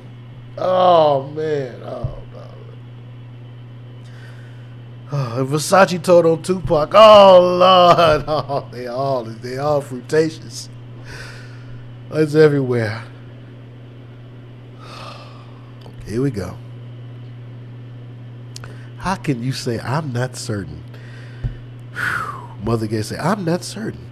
I do know that 5 of his siblings were homosexual. And it's true that he liked soft clothing. Ladies, if your man likes soft clothing. Ain't wrong with liking soft. I like soft clothing. I don't like hard clothing. But not lingerie soft. Whew. Soft things of all kinds attracted him. He liked to wear my panties, my shoes, my gowns, even my nylon hose.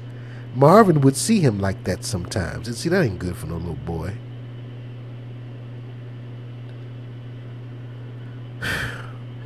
Confusion about manhood would become another great theme in Marvin Gaye's life.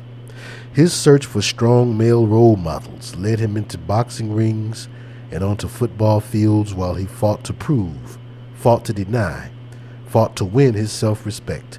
Gallant attempts, which proved futile. He couldn't make it on the Lions.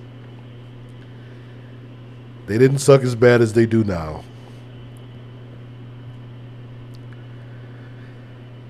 But if they wouldn't take him, that should tell you something.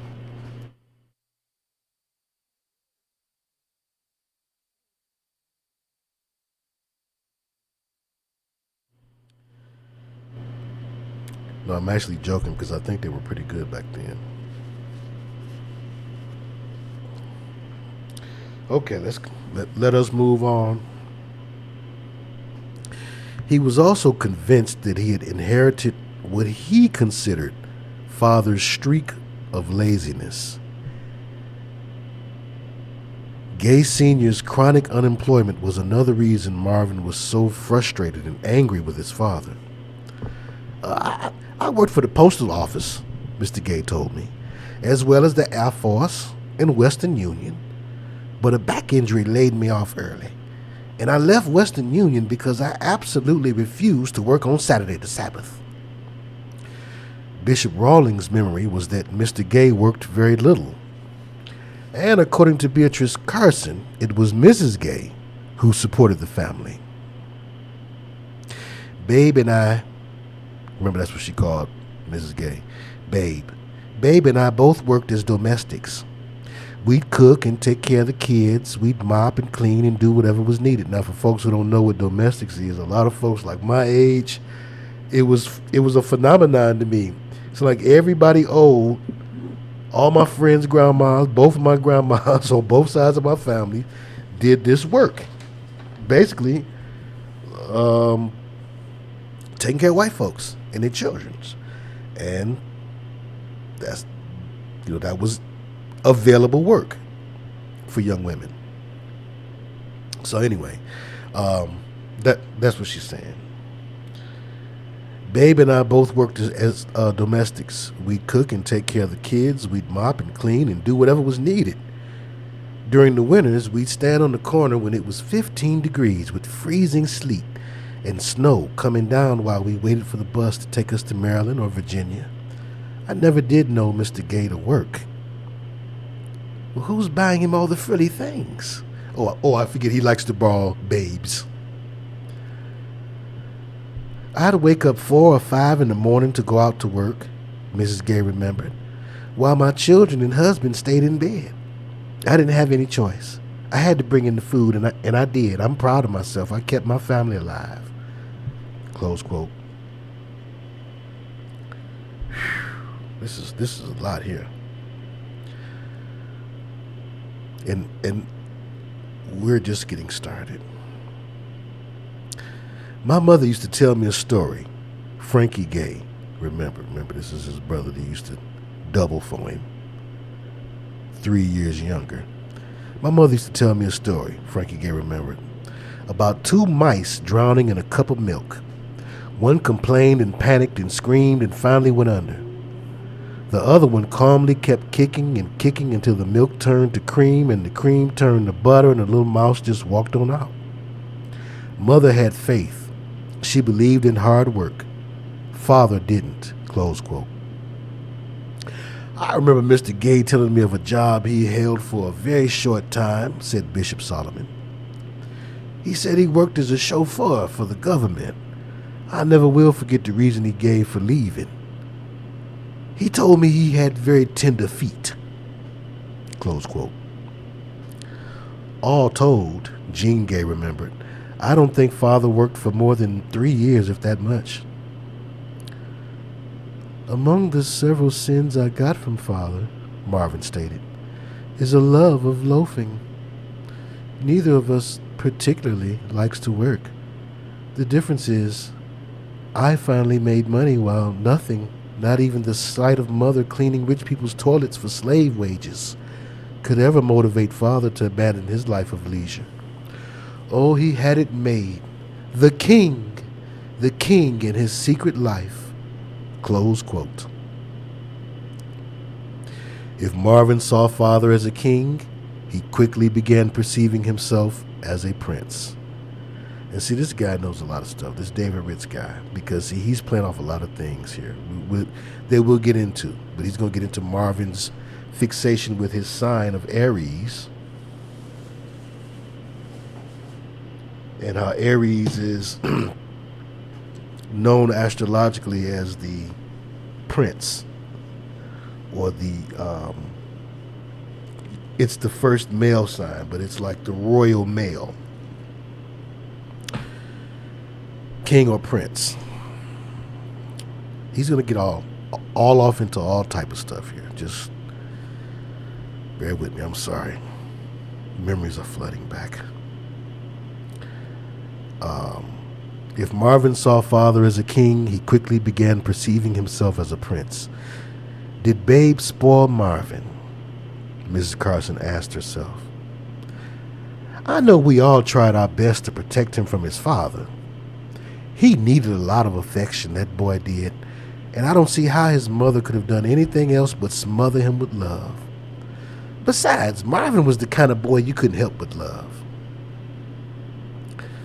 Mother was a devout church member, Jean said. She believed those teachings of the house of God which insisted that a woman be submissive to her husband. Her religious convictions obligated her to obey father, no matter what. Close quote. Mother was caught in between, Marvin explained. She was too afraid of father to openly defy him. He might strike her. He might put her out. But as time went on, she quickly saw that I was going to be able to do something for her that father couldn't. Give her money. As a kid, I thought of robbing banks so she wouldn't have to work night and day to provide for us. But I couldn't do that. I wasn't raised that way. You must understand that I was a good boy. In Simple City, the Gays might have been perceived as strange, but we were looked up to. We lived by principles. Mother especially. Her kindness and generosity were legendary. She took in people and fed neighbors even when we were still dirt poor. The woman suffered so, and yet her suffering seemed to make her stronger. The older I've gotten, the more I've wished that all women could be like my mother. Dun, dun. Oedipus. A lot going on. Case study again of the type of people that they let into those programs. Certain things have to be in your background already. A fixation on mother remained a permanent part of Gaye's psyche. To please, support, and protect her was a need and desire which every son or daughter should have, but it dominated every phase of his life. That's the problem. Marvin measured all other women against mother, whom he saw as purity and perfection. In his sight, no other woman, save his father's wife, would ever make him happy. His search for the ideal female, someone whose patience and approval of him knew no limits, dominated Marvin's romantic imagination. At the first sign of a woman's imperfection, Gaye despaired, often growing violent, unable to accept the fact that his view of the mythically untainted woman was shattered. And his mother wasn't mythically untainted. She was mythically untainted, but she wasn't untainted either.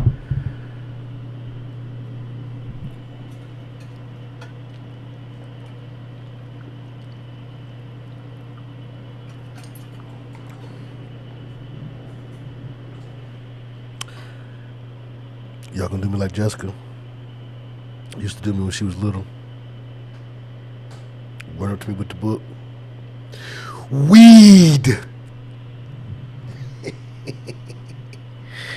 Okay, all right. A little aggressive there, youngling.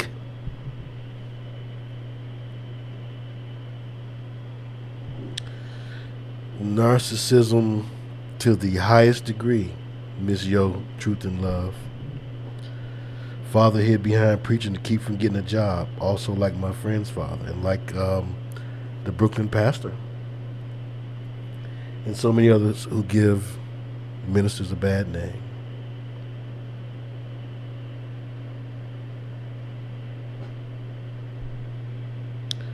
Yep. You know, she couldn't pronounce the R's. She was a little tyke. Okay.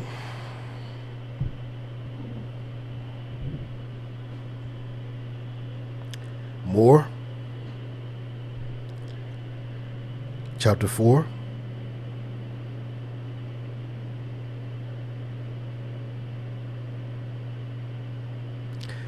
As an adolescent, Marvin was stimulated by the overriding powers of sex and singing. The two preoccupations often merged into a single psychological force,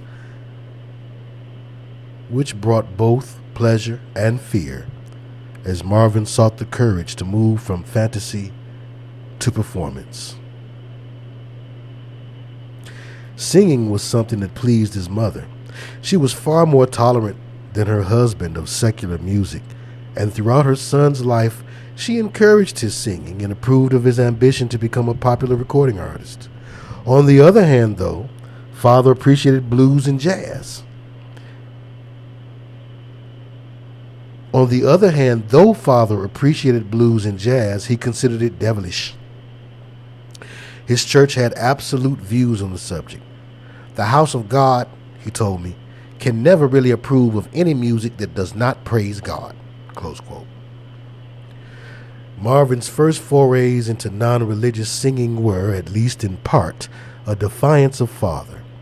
As a preacher's son, Gaye felt alienated from the normal world of teenagers who played baseball in sandlots and kissed girls on park benches.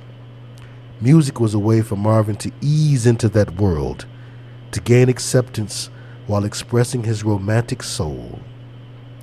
Junior high, remembered Dewey Hughes, was when the serious singing began. In the hallways, between classes, all the time. There was a fascinating relationship between sex and singing. Those of us who were musically inclined were looked upon with suspicion. A lot of the guys thought we were sissies. They were also jealous that our singing attracted the girls. It was pretty singing, very soft and melodic. In our neighborhood, when cats no older than 11 used to boast that they were already going all the way with girls, Marvin and I were still virgins when we started school, though we'd never admit it.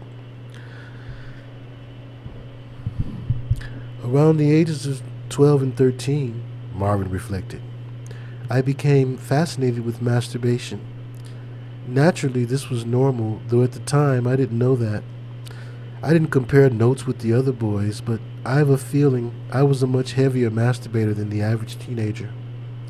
I tried to get myself to stop, but once I discovered how fantasy feeds feeling, I was gone.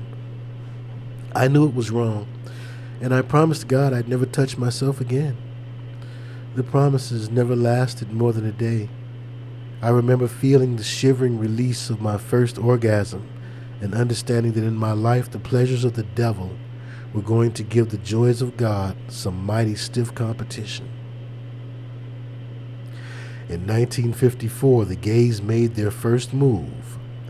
The buildings around 1st Street were being torn down, and the family was sent to a new group of projects in the far northeast quadrant of the city, smack against the Maryland District line, the East Capitol dwellings.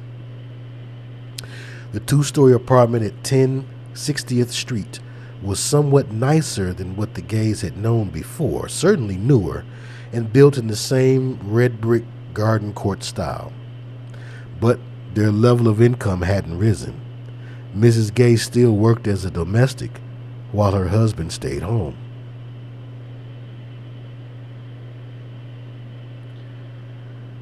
Geraldine Trice Adams, called Peasy, lived down the street and became a close friend and protector of Marvin's.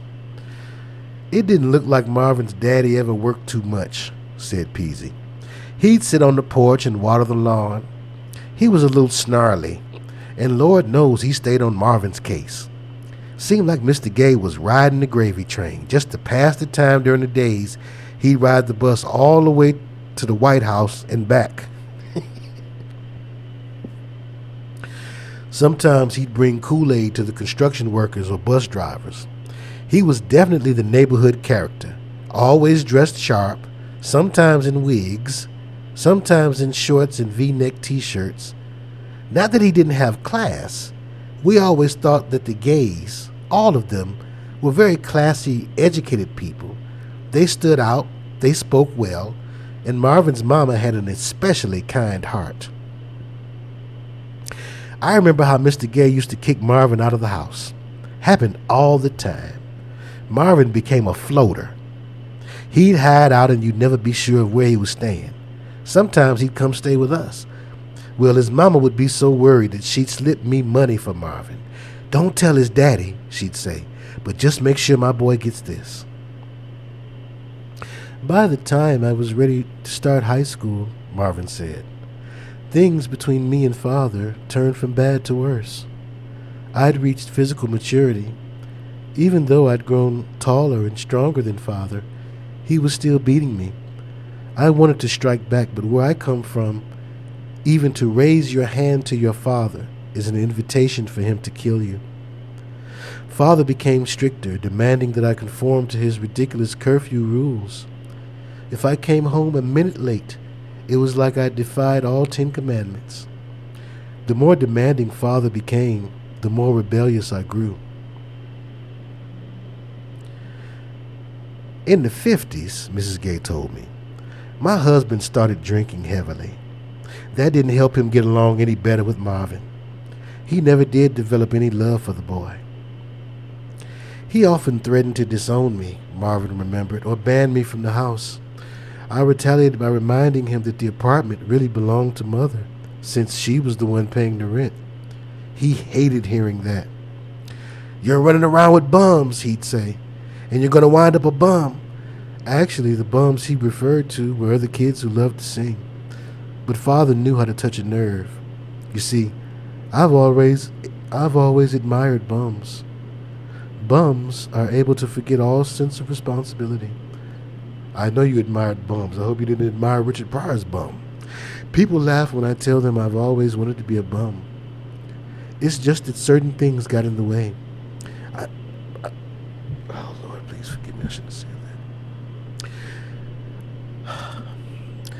I might have been a bum if I wasn't so determined to be a pop singer, said Marvin, who sometimes referred to his father as a bum. Okay. What happened to the spiritual singing, to Marvin's sense of himself as a divine messenger?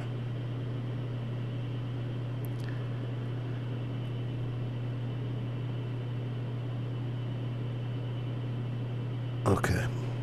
I've often wondered about that. Perhaps if Father had stayed in the church, I would have stayed with him. But I don't want to blame him. The biblical information he taught us would always stay with me. By the time I was 13 or 14, I still felt the call. I still believed in Jesus. But by then, so many sorts of music were buzzing in my ear. Other musical voices were stronger. Thus, Marvin, somewhat guilty about leaving church music behind, stepped out into the 50s, into a world of secular singing. One word describes the bewitching style, which together with gospel, blues, and jazz, would shape the future course of Marvin Gaye's music. And that would be doo-wop. Doo-wop. I thought I had a picture of him and Harvey Fuqua and them. Okay. In August 1949, a new chapter in the history of black music began when Sonny Till and his Orioles placed a smash 2-week engagement at the Apollo Theater in Harlem.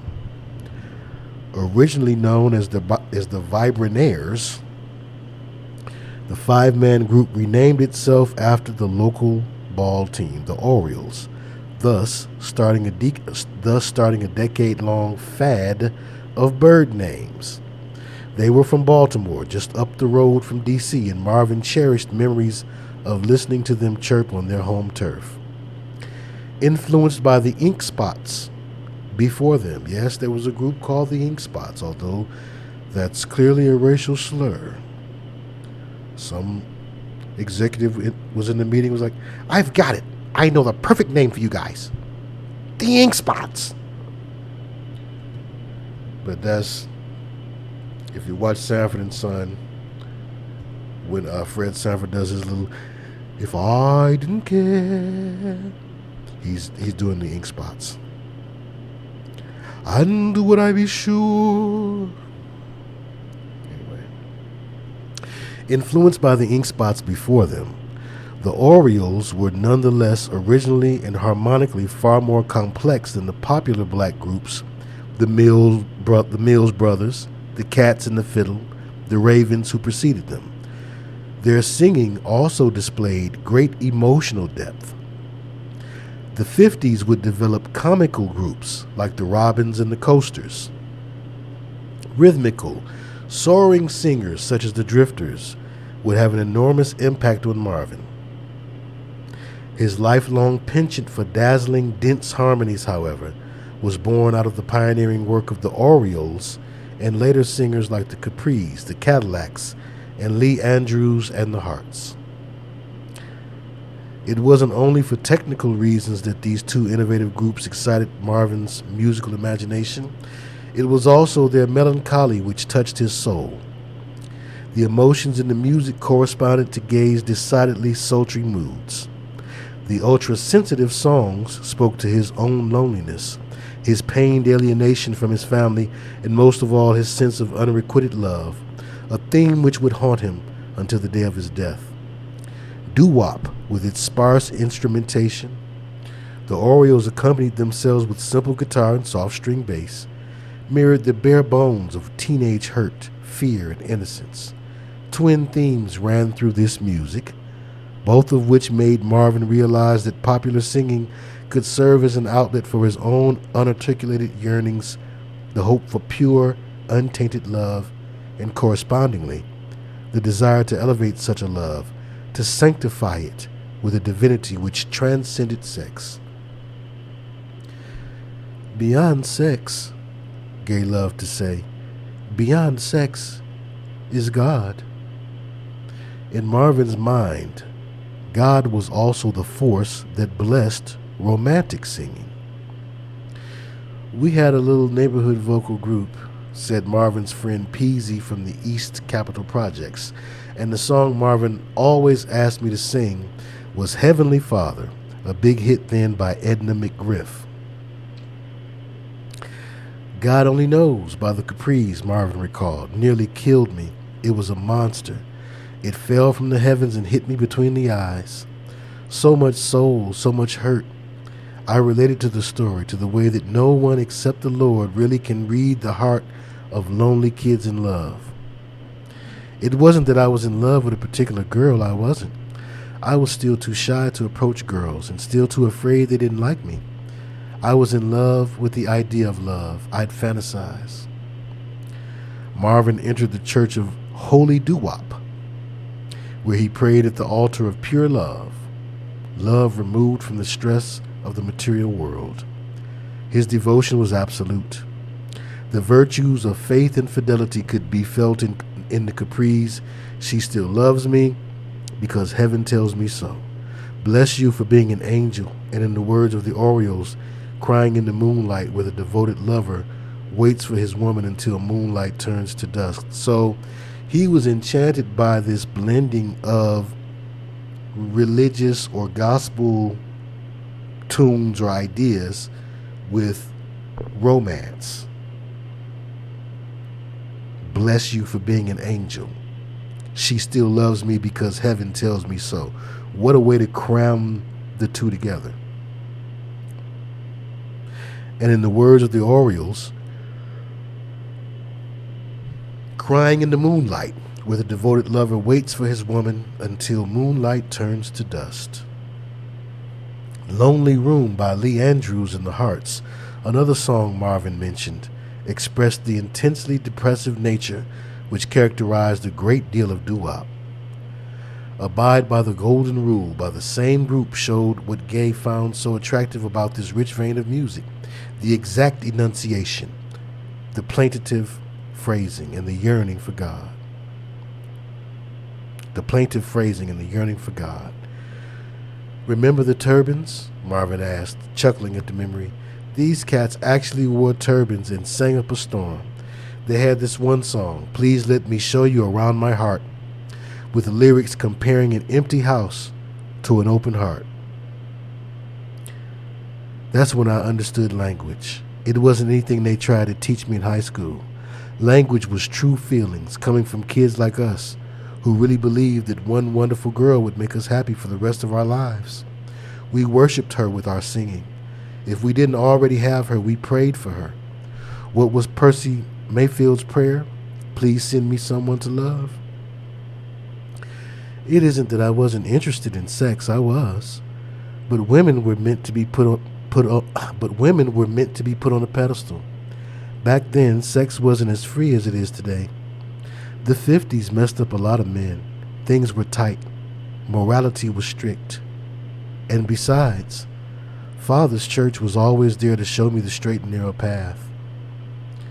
Though Marvin no longer attended services at the house of God, he worshiped elsewhere before a secular shrine, the Church of Holy Doo-wop, a Baroque cathedral which housed a wealth of important stylistic differences. There was Southern doo-wop, New York doo-wop, a Los Angeles sound, and a distinct Washington style. The thing about DC doo-wop, explained singer Herb Fame, who grew up in the district in the same era as Marvin, is that we were a combination of that thick molasses Southern style like the Five Royales, and that tougher but still polished New York thing being done by the Solitaires. DC is on the borderline in everything and everyone that passed on through. We're right there by the Mason-Dixon line where North meets South. We were blessed to pick up the best of everything. The hybrid combination of styles that would typify Marvin Gaye's work can be heard in another Washingtonian, another complex musical figure who came 40 years earlier and played and wrote everything from jump tunes and blues to pop ballads, and sacred tunes, and sacred suites. Like Marvin, Duke Ellington's creativity was singular, yet his most brilliant work was achieved through collaboration, much the way Ellington's band would be characterized by the strong bottom of Harry Carney's booming baritone sax. So would DC doo-wop carry the same identity. We knew our groups by the powerful bass, reported Lawrence Berry, a lifetime Washington resident singer, local musical historian, and friend of Marvin's from the old days. The bass had to be true. A lot of groups in New York did doubling, two singers singing the same notes. But down here we had 5 singers singing 5 different notes. Maybe it's all these churches around here. Maybe it's because Washington is the capital. We've always had a dignity about our music. It could never be simple. We heard too much to ever compromise. I had a group called the Dream Tones, said Herb Fame, whose successful singing career with Peaches and Herb in the mid-60s would parallel Marvin's romantic duets with Tammy Terrell. Man, there were more groups than birds in the trees. The Clovers came out of Washington, and so did Van McCoy. He was one of the main men behind the disco craze in the 70s. Back in the 50s, he had a group called the Starlighters. The competition was thick enough to cut with a knife. Reese Palmer was also a neighbor of Marvin's in the East Capitol Projects and soon became his best friend. I read somewhere that Marvin began in the Rainbows, Reese said. That's not true. Don Covey and James Nolan, he'd wind up singing with us, came out of the Rainbows, but not Marvin. People say I'm an old doo-wopper, and it's certainly true, Marvin commented. Just don't forget, though, that of the 4 singers who influenced me most, only 2 could be considered group singers. And his big 4 influences were Rudy West, Clyde McPhatter, Little Willie John, and Ray Charles. Now, Rudy, who sang the ballads with the 5 keys, was the cat who sang Out of Sight, Out of Mind. He had a pure satin style that thrilled me. McPhatter was an all-around master. I first heard him do Harbor Lights when he was with Billy Ward and the Dominoes. That destroyed me. His voice had a power and beauty I greatly admired. Little Willie John, who wasn't associated with a group, cut the original on Fever. He had this silky edge of sexy danger which I dug. Ray Charles reminded us all where we came from. Of course, his early hits like I Got a Woman were nothing but church. I liked that. I liked the sweat in his voice, and I liked his raw soul. But don't make the mistake of thinking that my musical background was all black.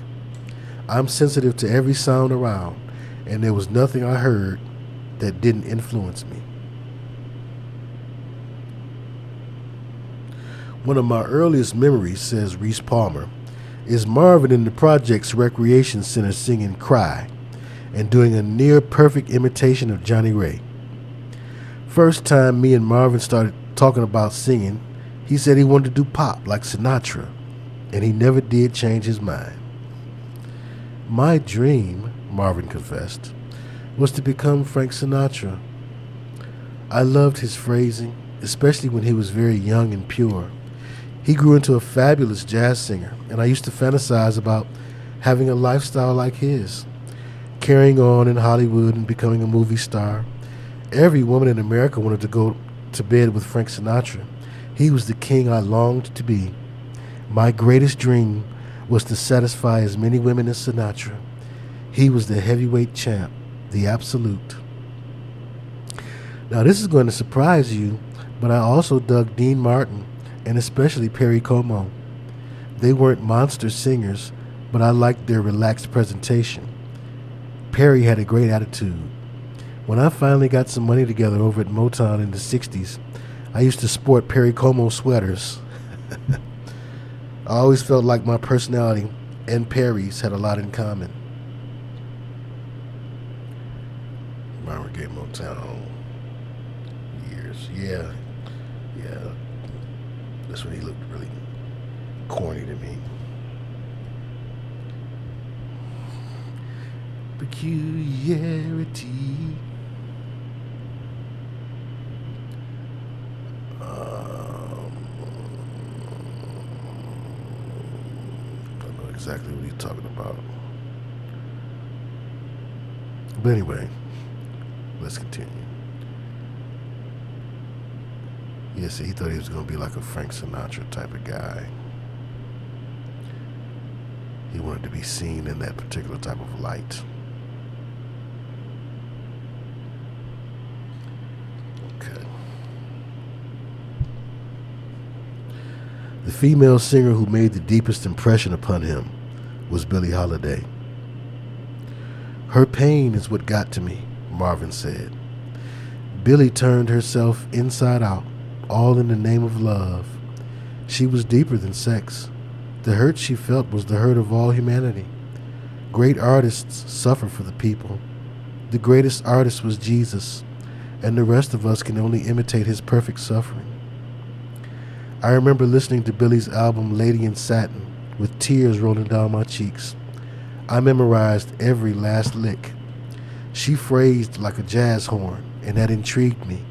Somewhere in the 50s, I also got hooked on Miles Davis, especially the way he played ballads through his mute. His "It Never Entered My Mind" killed me.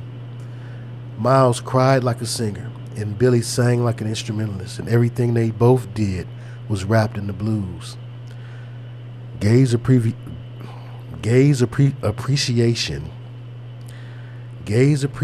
of jazz and Jesus would help mold his artistic identity.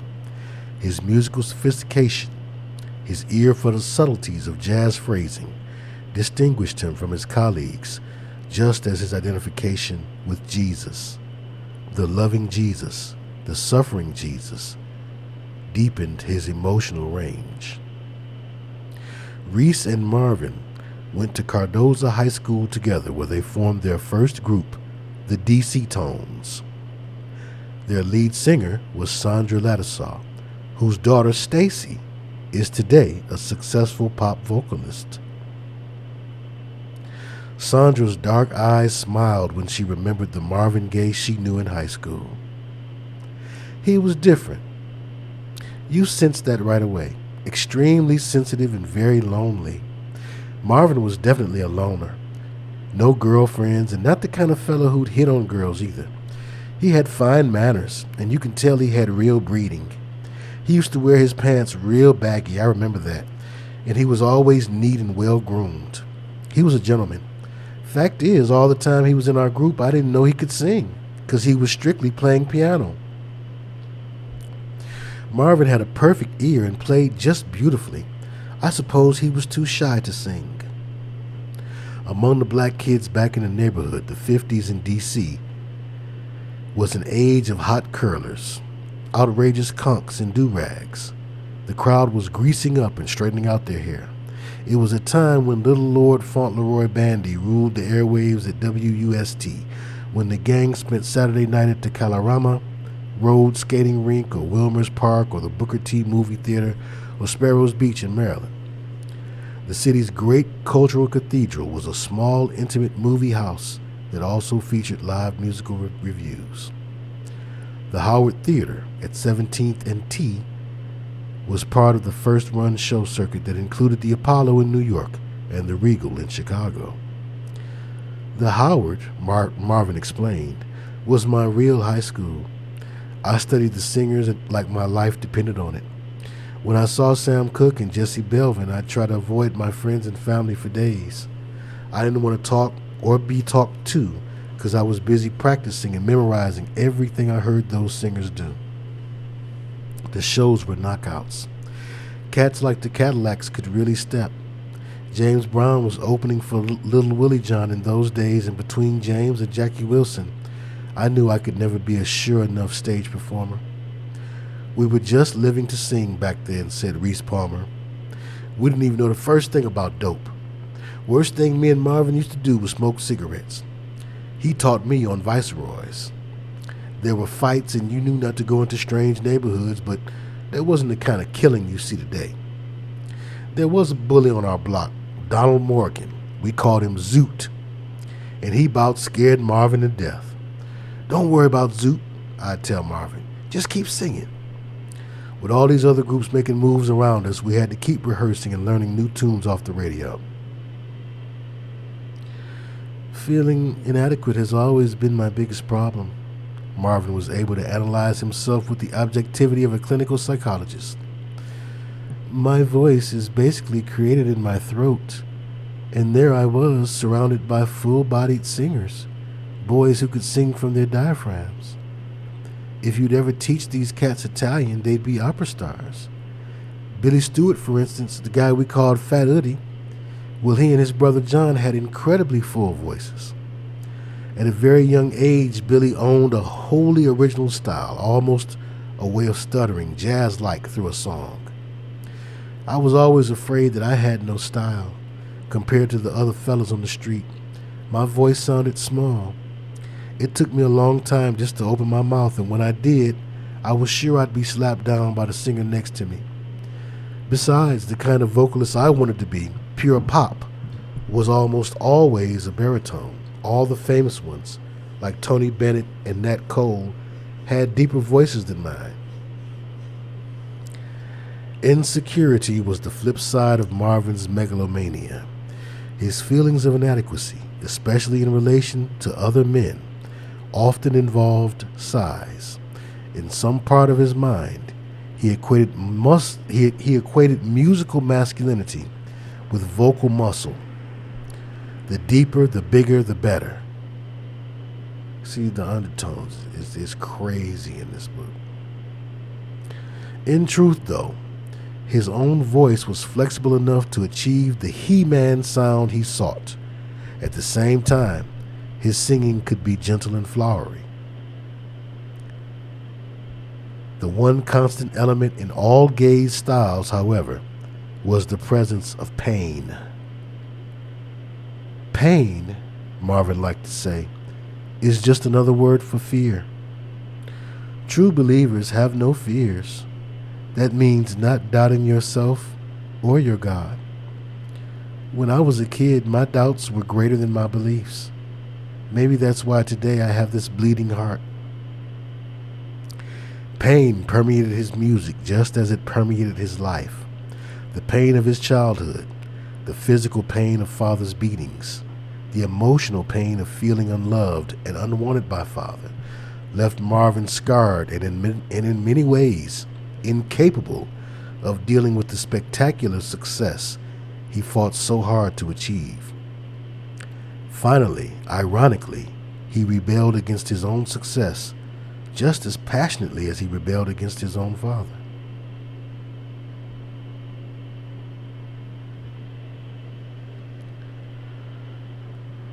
Well, we still got the same amount of people in here as before. Let's see. And that concludes chapter 4. How are you guys? Oh, we've got 385 people in here. I need to refresh my thing. Okay, so how do you feel thus far? More?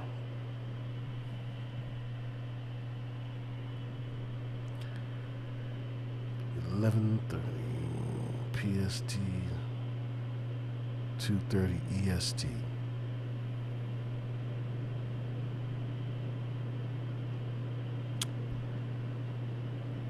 I think you guys are enjoying it. 386 people are still, 388 people watching. 301 hit that like. If you want me to continue and do another one, strike that like tonight. And we'll go one more. Strike that like. Strike the like one time. 397. There he is. Brother Minister Ladarian Steward is in the house. The Cocoa Puffs say more weeding. Jason says he's still down. Okay. Charles says go on, brother. More. Okay, everybody says more. Melody Child and Key says weed. Okay, okay. She already had a book in her hand. And she had a satisfied look on her face when I say, okay. Like, see? I knew you would. Okay. Of course you know I would. Coming of age. Do y'all want me to leave the writing on the screen? Probably can't read it anyway, huh? Does it matter to you?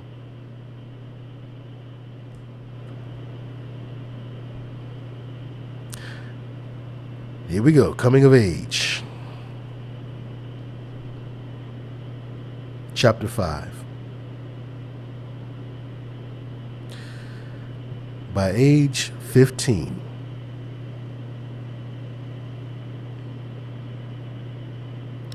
And this will be the last chapter because, yes, it's some serious yawns. And if I'm going to tell y'all the story, then we're going to let this be the last chapter. And then I'll tell y'all the story. This story y'all not going to believe. Anyway. I mean, no, you're not going to believe it. It's actually several stories because he ended up telling me several stories. One about Puff Daddy, one about Lady Gaga, one about Bishop Don Magic Wand. And I think there was a fourth. Okay, but anyway, here we go. Coming of age. By age 15, Marvin was growing restless. He was developing a sensitive awareness and distinct skepticism about the city and society in which he lived. He no longer took things for granted. He no longer believed what he was taught. He began to understand that racial discrimination surrounded him, and with greater frequency he rebelled against the society that permitted it.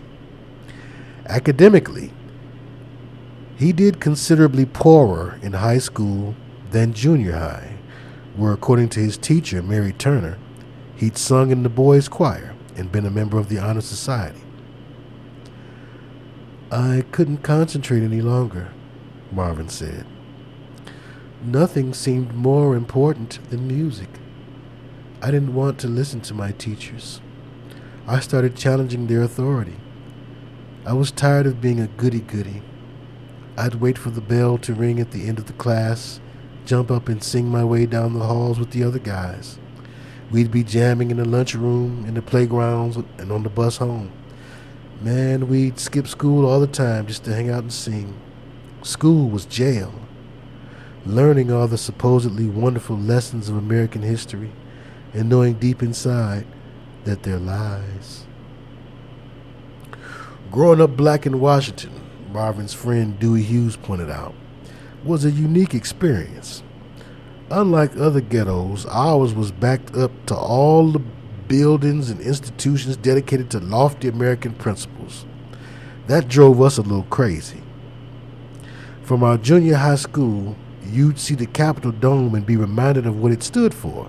Then after school, Marvin and I would be chased from a public playground by an official screaming, "Get out! This is for whites only." From the windows of Cardoza, Marvin had a commanding view of the city's major monuments. School kids in D.C. were taking on tours of all those places, Marvin explained. I remember visiting the Washington, Lincoln, and Jefferson memorials at different ages. I could appreciate the grandeur of the architecture, but I had the distinct feeling that these marvelous treasures belonged to white people. It was as though we could look but not touch, and never, never own. Coming up when I did, it was tough not to be cynical about America. The Washington schools were segregated, and so were the restaurants and movies. I don't remember ever having a white teacher. How's the average black kid supposed to buy the Bill of Rights when he sees on the street that his own rights aren't worth? Marvin's antagonism toward the government began at an early age. In time, his sense of political alienation would intensify to the point where he refused to pay taxes. Along with his wives and father, the U.S. government, especially the IRS, would become one of his chief adversaries. I wouldn't say Marvin was angry in high school, Reese Palmer observed. I'd call him shrewd and very aware. I guess we both considered school a waste of time. Marvin and I should have graduated in 1956. Instead, we both quit after the 11th grade. I worked, and Marvin did something that surprised a lot of people. But you know Marvin, he was always full of surprises.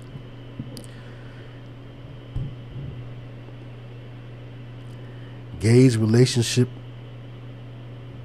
with official America took a new turn when he decided to enlist. Why did I run off and join the Air Force? Marvin asked himself, pausing before answering the question. I suppose I thought I was being bold. I fancied myself a flyer, like Errol Flynn with an ascot tied around his neck. But oddly enough, I've always been petrified of flying. Perhaps this was the ultimate dare. Anyway, I was sick to death of Father's household. I knew I had to get out. Besides, I didn't have the concentration to make it through high school. I was afraid of failing. I knew I couldn't live up to Father's standards. Father Gaye Sr. would tell a different story. Father Gaye Sr. would tell a different story. He claimed that he gave his son an ultimatum: either join the armed service or finish high school and start college. It was my dream, Gaye Sr. told me, that Marvin become a lawyer. It was a dream that I once had for myself. I could see myself arguing before a jury or even going before the Supreme Court. Maybe it's my religious background, but I've always been interested in the interpretation of law. Marvin has the mind of a lawyer, and if he hadn't been distracted, he could have made an outstanding attorney. That would have been a first for our family. Short of that, I didn't want him on the streets. I insisted that he enlist. According to Marvin, though, enlisting was an act of defiance, not obedience. There have been times, said Gaye, when I laughed about Father's expectations and times when I've cried.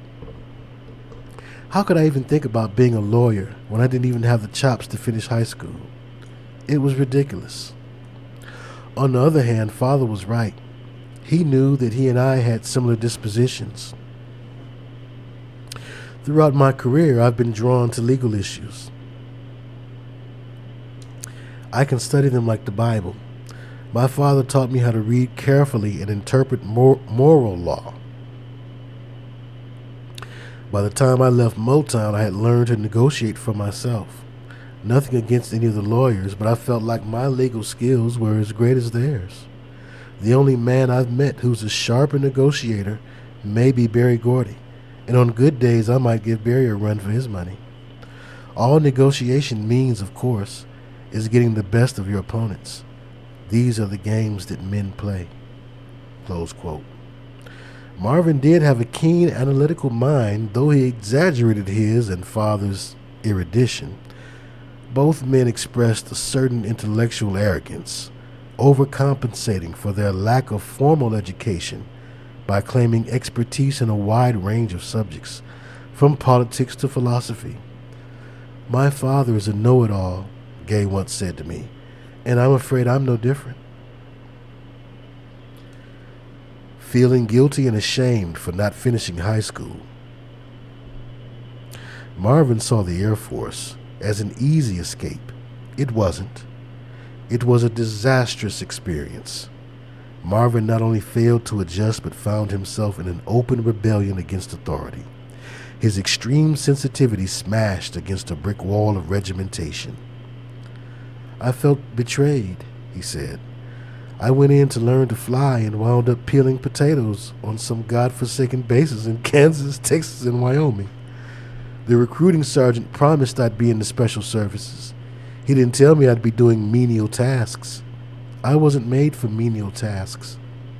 I was completely unprepared and found it impossible to take orders from pompous a-holes with nothing better to do than humiliate me. I feel like I'd been tricked into KP. I felt like I'd been tricked. KP became an issue. They said I had to do it. I said I'd think about it and maybe do it tomorrow.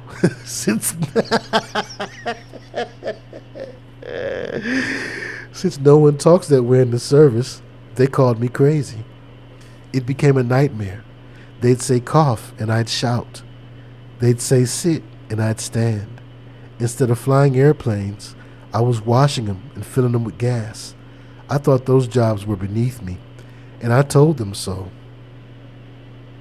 Marvin is a fool. "I even wrote my superior officer a long letter about everything that was wrong with the Air Force." He flipped. "Oh man, the way I carried on in the Air Force was ridiculous. They threw cold water on me. They threw me in the can. They stayed on my... After 8 or 9 months, I thought, to hell with this. I'm going home. It wasn't that easy, though. I had to prove I was crazy. I began by faking a crazy attitude, but in the end, believe me, it was no act. My discharge was honorable, although it plainly stated, Marvin Gaye cannot adjust to regimentation and authority." His military experience showed, as Marvin later admitted, how spoiled he was. Whether he actually defied his commanding officers with the daring he claimed is uncertain. What's clear, though, was his absolute inability to fall in line. "I couldn't wait to get out of the service," he said.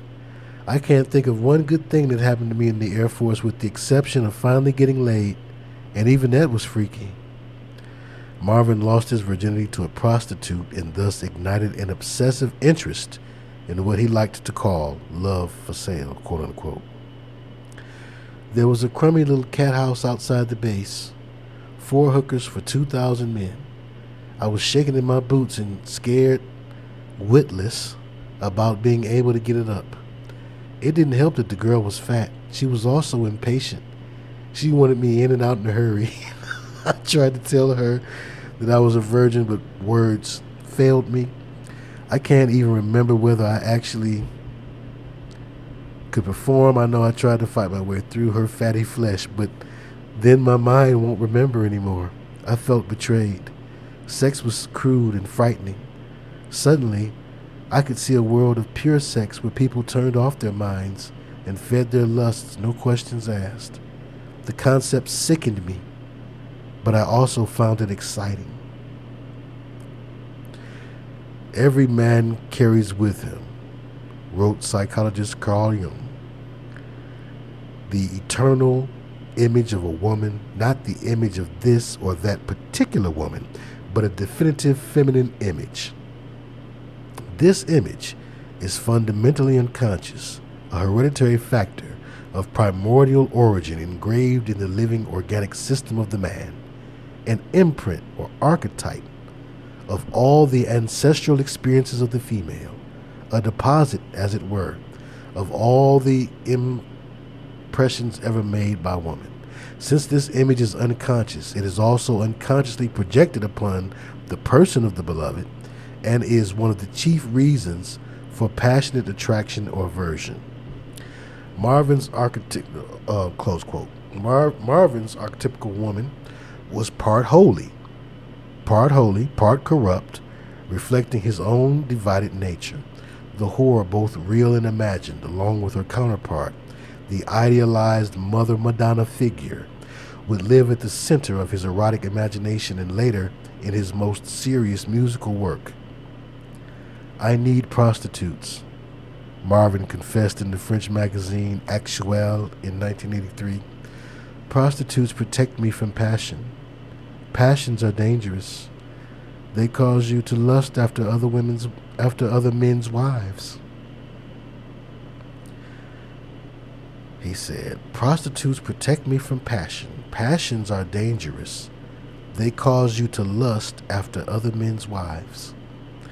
A year before, in 1982, he claimed to have come close to actually marrying a prostitute while in Europe. At that time, he convinced himself that she alone could resolve his mushrooming sexual anguish. Back in D.C. in 1957, Marvin was forced to return home from the Air Force a failure. At first, I couldn't walk into Father's house.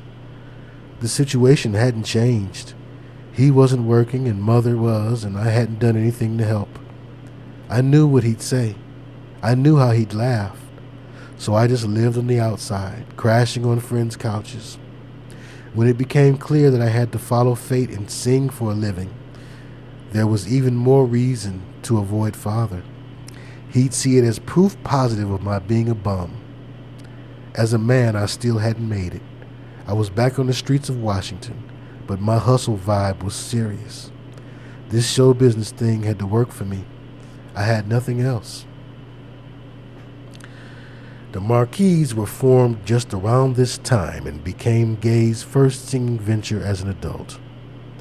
When Marvin returned from the Air Force in the summer of 1957, Reese remembered, me, him, James, Nolan, and Chester Simmons started the Marquis.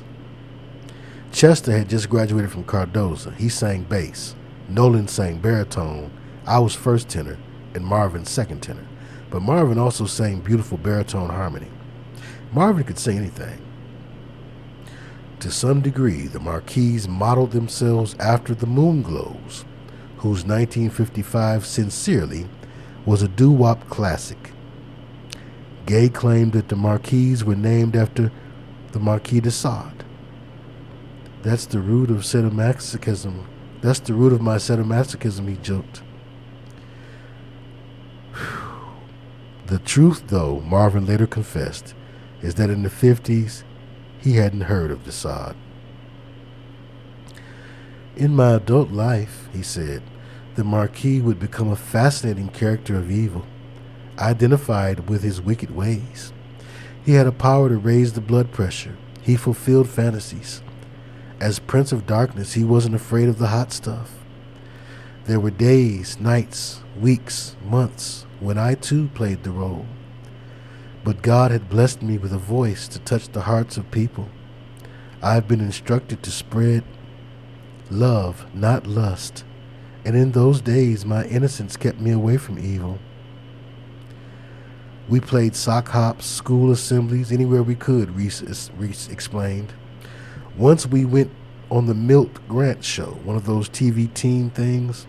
Nothing really happened, though.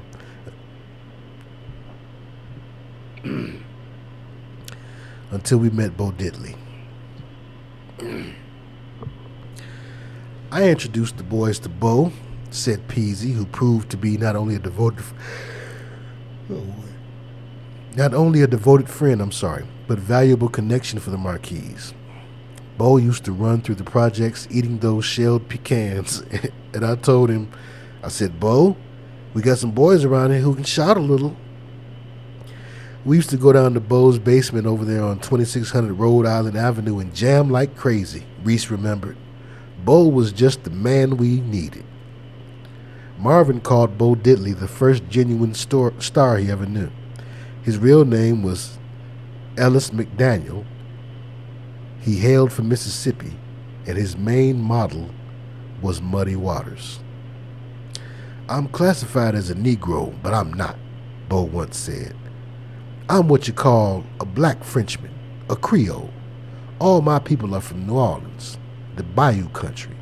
I like gumbo, hot sauces too. That's where my music comes from, all the mixture. His scorching mid-50s hits, I'm a Man and Bo Diddley, started in I Like Ike culture, lulled to sleep by Mantovani and How Much Is That Doggy in the Window. I loved Bo, Marvin told me, an open smile playing upon his lips as he told the story. Meeting him was a very important moment in my life. Bo was a rhythmic genius. Like James Brown, he was a certified witch doctor. He was also able to write out of his own experiences. His songs said exactly what he was thinking. I admired that, and I admired his manliness. Bo had a kind of swamp fire fever. He was a tower, and we were grateful to God that he decided to live in the district for a hot minute. Like Louis Armstrong, and I understand that to be a figurative reference to witch doctor. Like Louis Armstrong joining King Oliver, Marvin's relationship with Bo Diddley would critically alter his musical being. Diddley was one of the great root sources of American music. His brilliant rock and roll primitivism, that's backhanded, the sensual shout, the blistering beat, strengthened Marvin's ties to the country church and blues tradition. Bo produced our first record date, Reese recalled. He took us to New York where the Marquis cut our one and only single, Wyatt Earp, and Hey Little Schoolgirl, for OK, which was part of Columbia. I wrote Wyatt and sang lead on both songs. Bo brought his band from D.C. with Billy Stewart, also one of Bo's discoveries on piano. The New York people didn't like the sound, so we recut it with some heavy cats like Sam the Man Taylor and Panama Francis. Didn't matter though, because the Silhouettes came out with Get a Job that year and buried us. Heavily influenced by the Robins and the Coasters, these songs are the essence of undistinguished 50s black rock and roll. Whimsical, upbeat, and spirited. Hey Little Schoolgirl is a bouncy expression of high school horniness, while Wyatt Earp, a novelty, pays tribute to the era's greatest TV hero. Marvin and me, Reese said, would sit up in front of a television set for hours. Matter of fact, that's how he wrote his first song, Barbara. He stole the melody from the theme of the Perry Mason show. From the start, Gaye admitted there was no doubt that he wanted to steal the Marquis show. Sharing the spotlight was always painful for Marvin, and in these early years he resented being simply one of the singers. During live performances, for example, James Nolan sang lead, much to Gaye's chagrin. As a result, a deep and bitter rivalry developed between them. I had been wanting to sing lead since we started the group, Marvin admitted. I was never the team member I should have been. Given my nature, it's impossible for me not to compete with other singers, even if they are my partners, and especially if they're good. James Nolan was good. The group itself was good. Why then did their initial recording fail? It may have been due to the unoriginality of their material and also because of the direction in which Bo Diddley was pushing them. For all his musical acumen, Diddley tapped the group's least powerful energy, their rhythmic drive. Bo had the Marquis rocking, and the Marquis, as time would prove, would make their mark crooning. They were melodists and harmonizers, and it would take a different kind of producer to push them into the national spotlight. The record failed commercially. Chester Simmons left the group to become Bo Diddley's driver. Gaye's frustrations grew. His pride was wounded. There was no hit song for his father to hear, no money earned. He and Palmer were forced to find menial labor, first as stock boys, then dishwashers at People's Drugstore. The lunch counter dishwashing job was especially demeaning since the eating area was for whites only. Marvin and Reese were told to eat their lunch outside on a bus bench. "I hated Washington," said Marvin, who would later disown the city. "The place filled me with a feeling of hopelessness." Nothing happened in Washington. Nothing was made or produced or sold. It was all government, papers, bureaucrats, and BS. Here was a city blessed with musical talent and no place to record, no real labels or promoters or distributors. By 1958, Gaye and the Marquis were itching for a chance to escape the district. By 1958, Gaye and the Marquis were itching for a chance to escape the district. They were ready to play in the major leagues, and with just as much desire, Marvin dreamt of fleeing from his father. The thing with father grew worse by the day. I'd sneak home for a day or two, grab some food or money from mother, and then slip out again. He didn't want to see me, and I didn't want to see him. Mother believed in my singing. Father was waiting for me to fall on my... Lack of confidence would always remain one of Marvin's biggest problems. He spent his life looking for his father's blessing. Because the blessing was denied, he could never have enough love. Certain that girls found him strange, as strange he feared as his own father. He hid behind a shyness, which ironically, women found seductive. Girls loved Marvin's style, Reese said.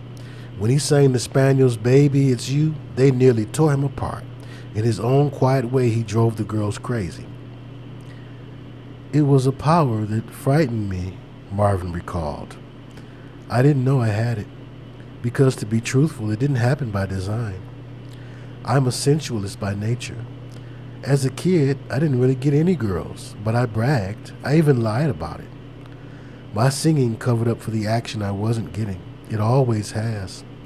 If I'm a sexy singer, though, I think it has to do with something deeper than sex. I saw that I was reaching these girls on a mystical level, almost like I was one of them." The quality of female vulnerability is a key, I believe, to a great deal of Marvin Gaye's vocal success. Part of his musical psyche identified with the robust machismo of Bo Diddley, but the finer side of his sensibility, the subtle side, identified with women. Like many pop singers before him, Sam Cooke and Frankie Lyman, Johnny Mathis and Jesse Belvin, his sweetness, to turn around a Barry White phrase, was women's weakness. Softly and gently he won their hearts, matching their emotional sensitivity with his own. In fact, Marvin often sounded like a woman. He was a vocalist who, by exposing his vulnerability, reached into the souls of women.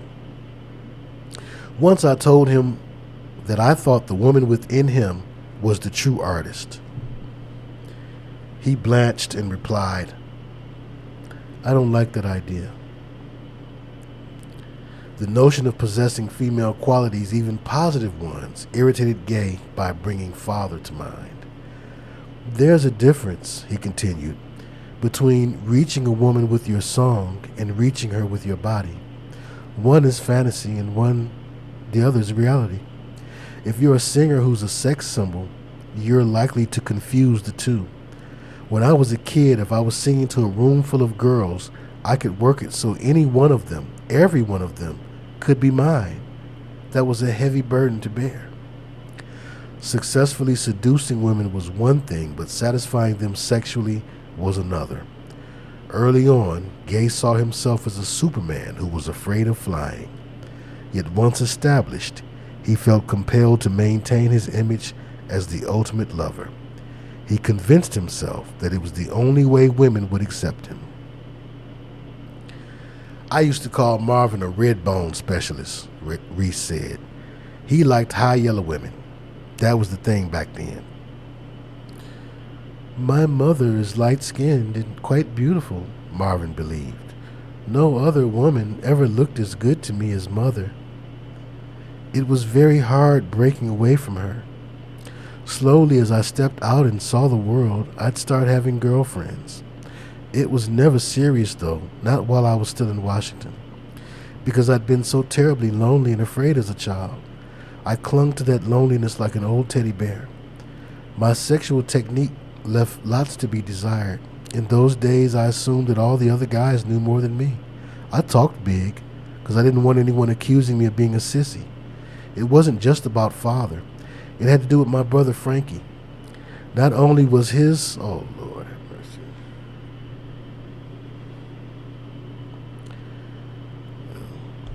Not only was his sexual apparatus a lot larger than mine, but he also had a very good voice. His size worried me, and there was no telling how big his talent might be. I was always asking Marvin to let Frankie sing with us, but Marvin never would, Reese reported. He was scared Frankie could outsing him. The one memory of growing up with Marvin which keeps coming back, Frankie Gaye told me, happened in the bedroom we shared in D.C. I'd only have one pair of clean underwear left, but before I could turn around, Marvin would slip them on, get dressed, and be dancing down the street with me yelling after him to bring back my shorts. Marvin was like that. He also never let me become friends with his friends. Gaye suffered from this sibling rivalry. He was also frightened that Frankie was not only a better musician, but also a better athlete. He couldn't bear the thought of being bested by his own brother. In truth, Frankie's talent was great, though he lacked Marvin's drive. For a short period in the 70s, Marvin let Frankie sing with his background vocalist. The arrangement, however, made Marvin uncomfortable. Frankie also wrote a successful movie score, but he never released a record of his own. Marvin died with the unfulfilled promise of introducing his brother as a featured singer on his next album. The tension, though, between Marvin and Frankie was subtle. Both boys were reluctant to discuss it. In years passed without either of them mentioning the matter. It was a sore point for them, but a small one in contrast to the gaping psychological wounds Marvin and father continued to inflict upon one another. To escape the pain, Marvin required outside help, a savior, a man with a plan. That man was Harvey Fuqua. In Marvin's eyes, he appeared to be a combination father figure and musical master. How come I can't see the names of what's up here? I know that's up here already, Harvey Fuqua.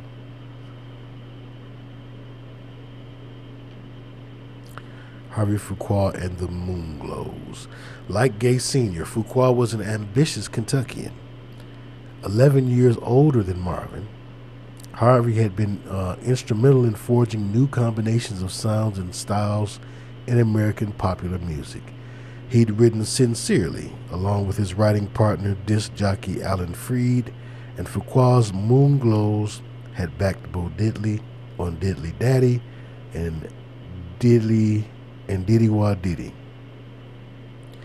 His romantic ballads, along with those of the Flamingos, like I'll Be Home, helped Chicago-based Chess Records broaden their black base, even though, as was customary then, the McGuire sisters' white version of Sincerely sold 4 times as many copies as the original.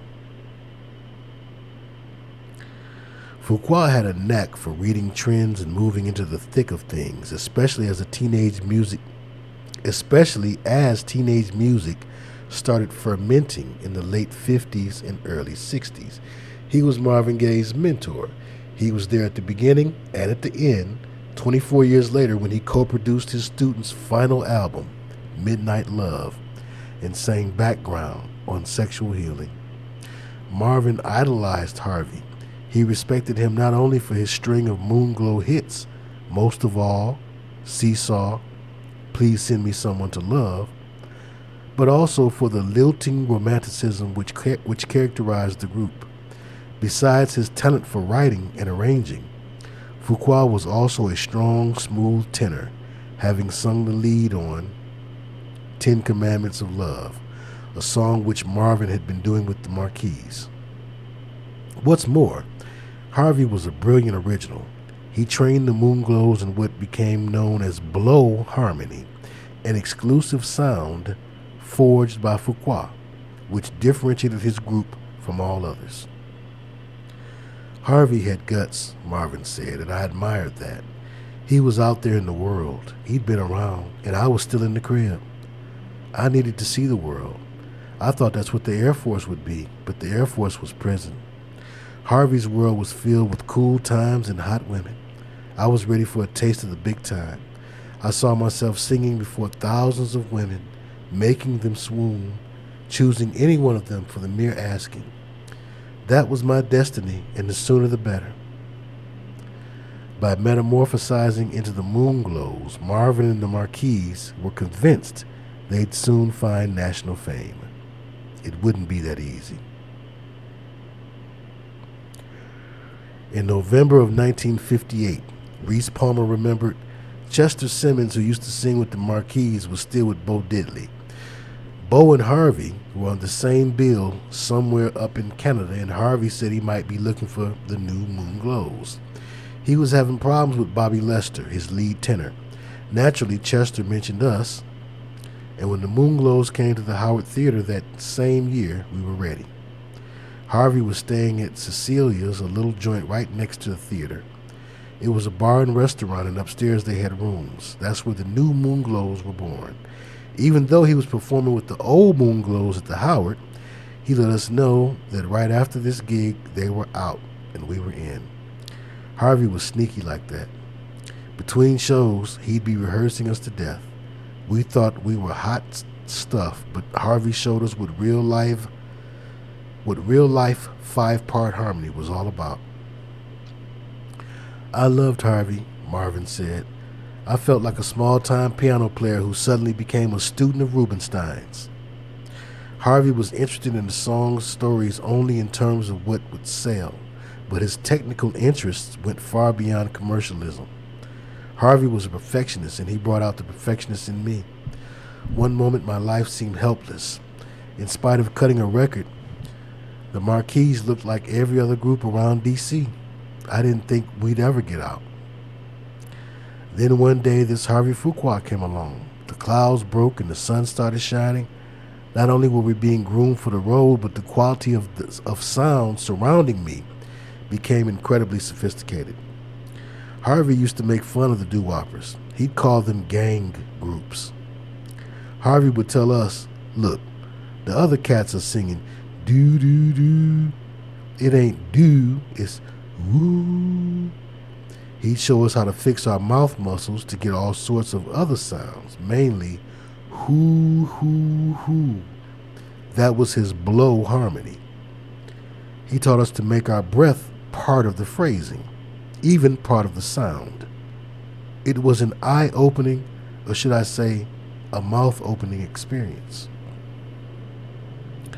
All my life I've thought of myself as an elitist. Father felt the same way. Maybe that's because we came out of an elitist church. Anyway, Harvey's style was elite. He made me feel special. Fuqua's blow harmony was a dramatic refinement of popular black singing. It gave the human voice a reed-like quality, a hollow, breathy sound, rich in timbre, and romantic in feeling.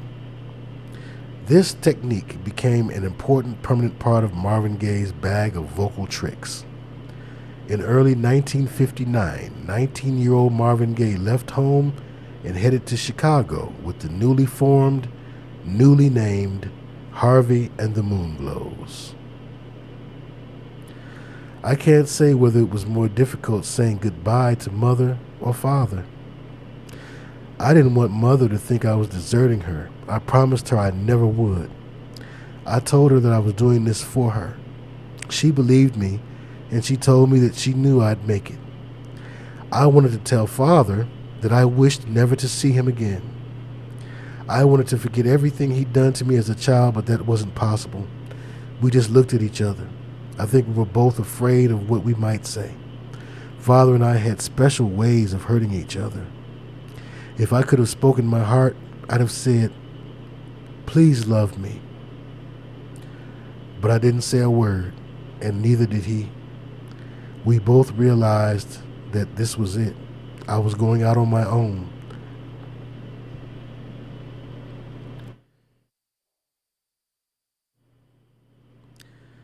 I was going out on my own, and there was nothing in hell he could do about it. I drove away in Harvey's car. I'd signed with Harvey for life, and I was happy to be leaving, hoping never to come back to these bad, sad memories again. And that's the end of our reading for the night. We'll come back to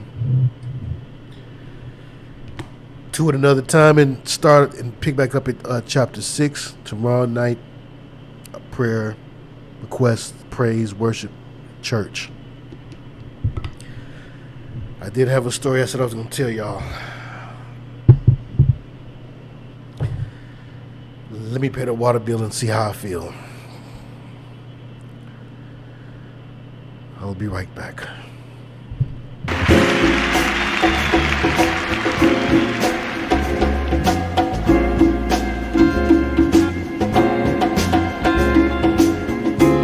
Hey baby, what you no good? I'm just getting back, but you knew I would.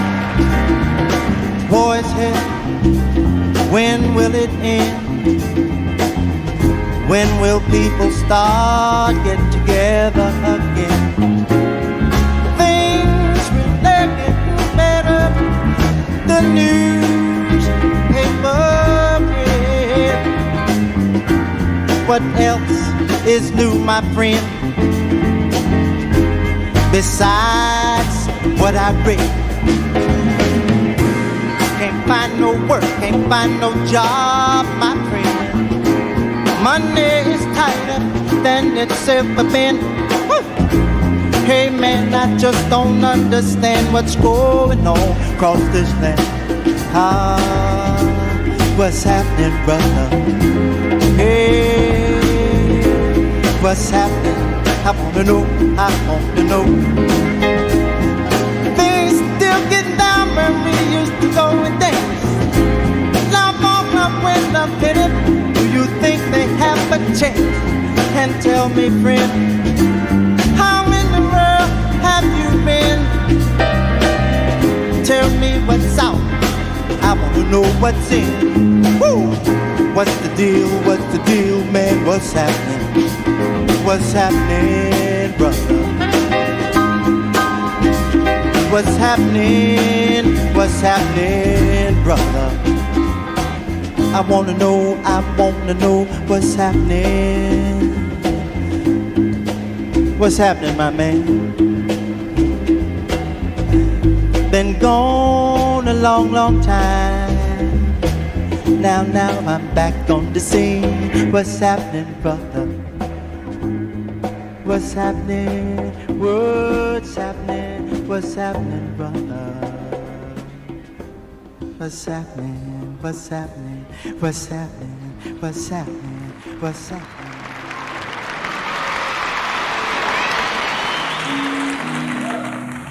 Oh, baby.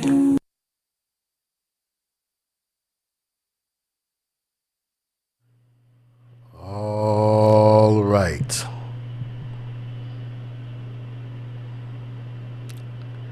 Let's see. Okay. Where we at? We're at 310.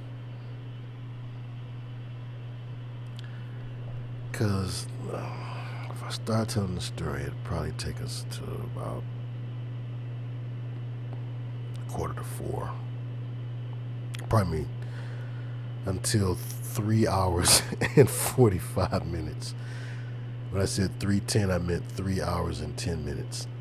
So maybe what we'll do is we'll pause.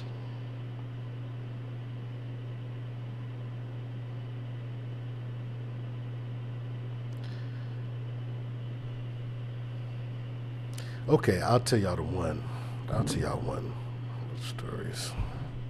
I mean, it's really not nothing. It's nothing that we haven't already heard here before. And maybe I shouldn't steal the brother's thunder and let him tell it on Wednesday.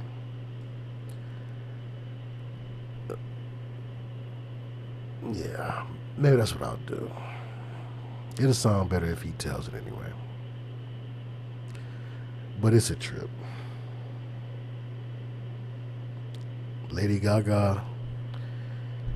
Well, all he said about Lady Gaga. Well, okay, well, see, y'all know how I got to tell a story. I have to tell it the way I experienced it.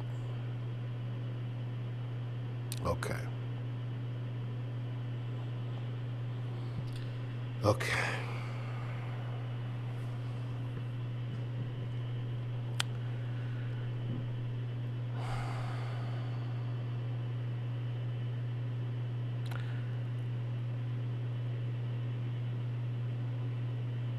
I'm waiting for an Uber.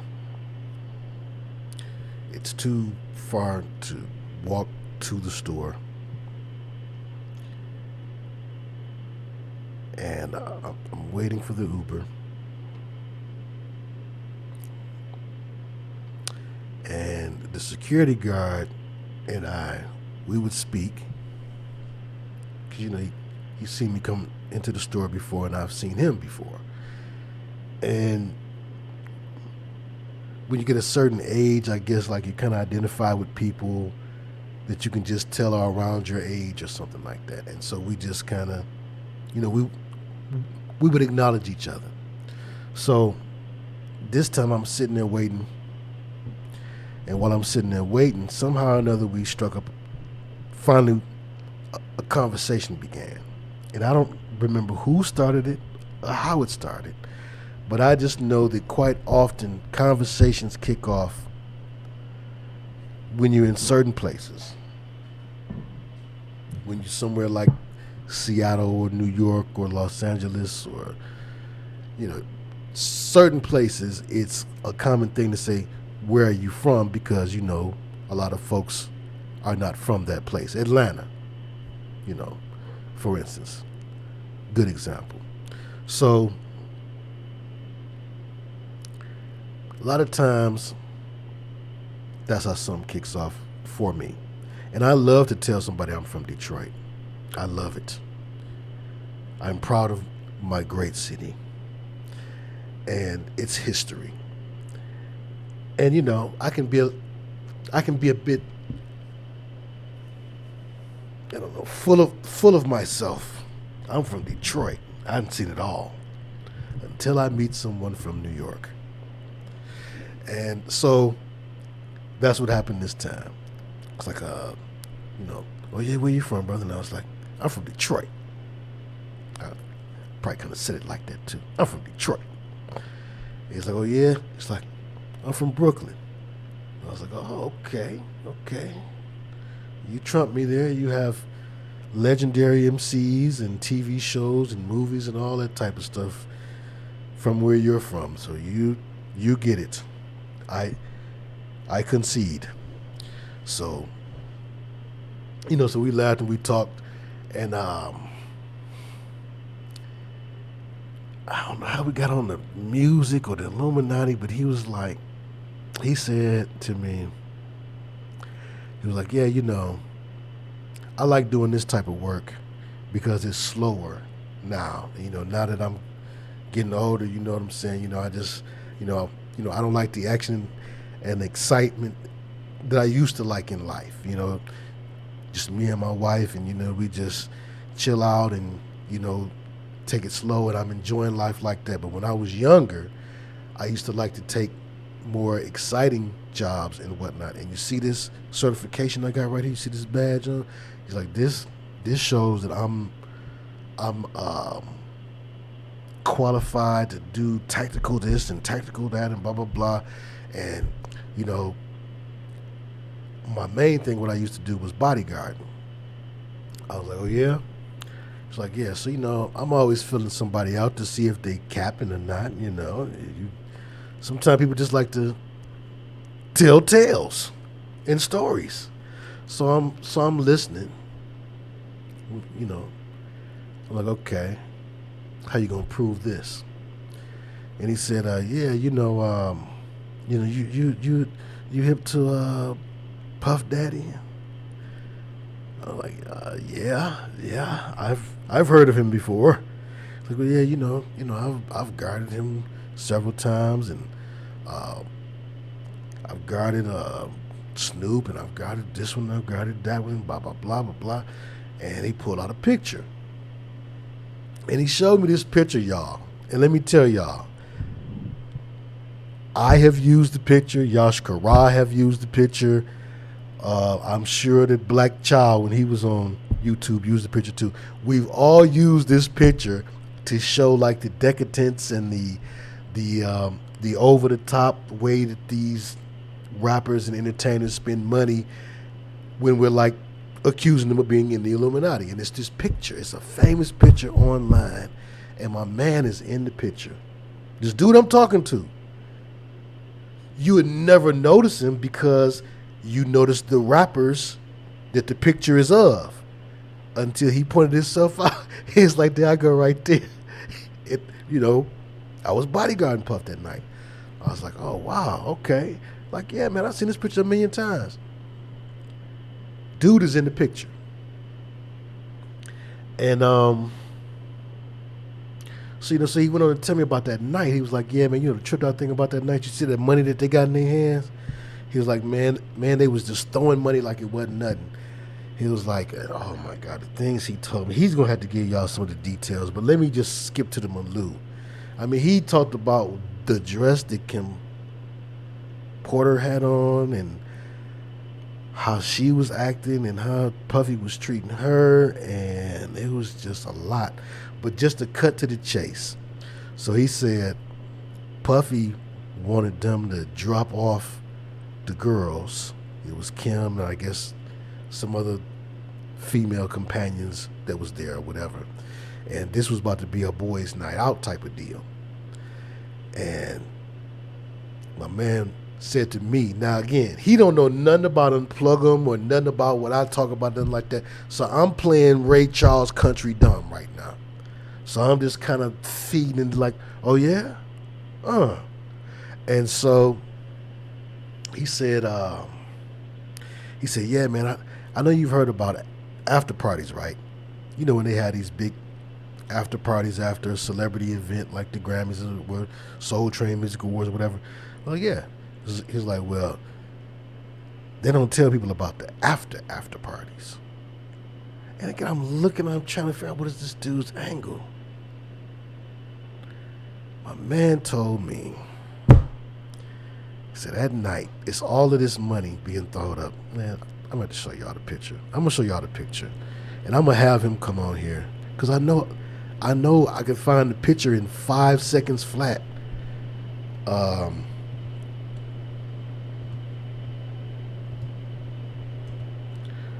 Hold on. I got to do it like this. So, anyway, so he tells me that, you know, they are instructed to drop off Kim and the ladies. And now it's just all fellas. The bodyguarding team is my man and 3 others. He said they work in a diamond formation. He was explaining all the little extras that I can't explain, but that I required to even continue to listen. So, okay, he's giving details and specifics and things that only a person would know that's into this thing. So either he studied this very carefully to tell this lie, or he is really what he says that he is. And, you know, he's an armed guard at a store. Okay, so he's not just this ain't Otis from the Martin Show. Okay. And you know, he was a big enough dude where I could see, you know, you take about 15, 20 years off of him, I could see him, you know, taking care of business as a bodyguard. Now, this picture, let me see if I can find this picture right quick. But anyway, it's so much money that they holding up and throwing in this picture. He was like, this nigga Puffy. And I gotta say, I'm sorry, I gotta say it like that.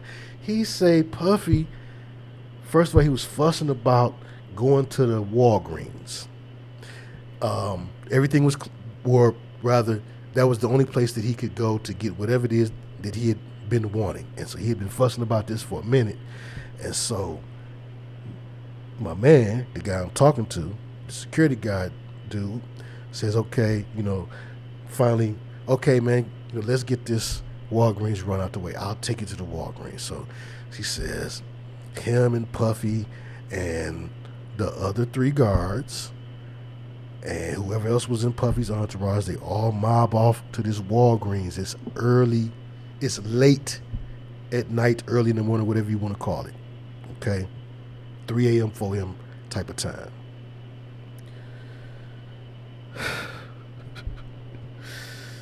They go through the Walgreens, and it's like nobody in there.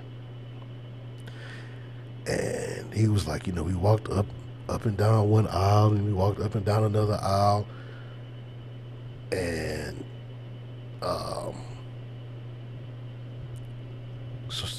sorry, I'm looking for this picture at the same time. And then we turn around and walk right back out. And he was like, you know, man, Puffy was really making a fuss about going to the Walgreens to now act like he don't want to buy nothing. Like it was puzzling and it was stupid to me. Here's the picture. I know I was gonna find it in no time. I found the picture, and he say, because you know, showing the picture helps bring some context. This is the picture. Okay. Don't you see that picture from this night? Okay. This dude say,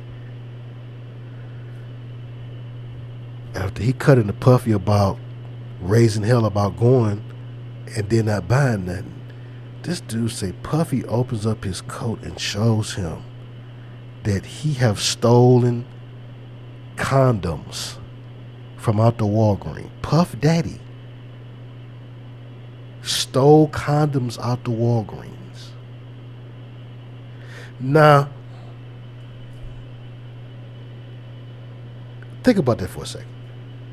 He was like, they threw this money. Man, the story that he told me, man.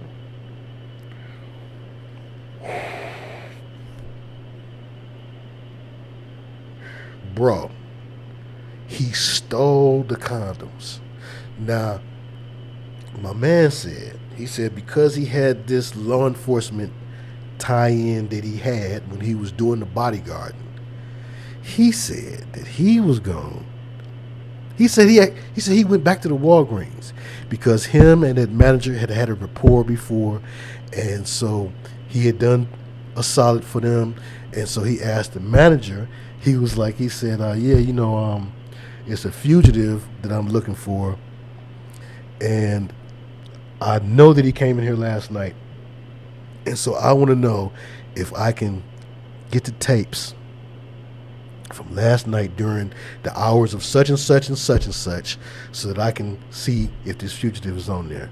And he said what I was going to do was I was going to take that to Inquirer or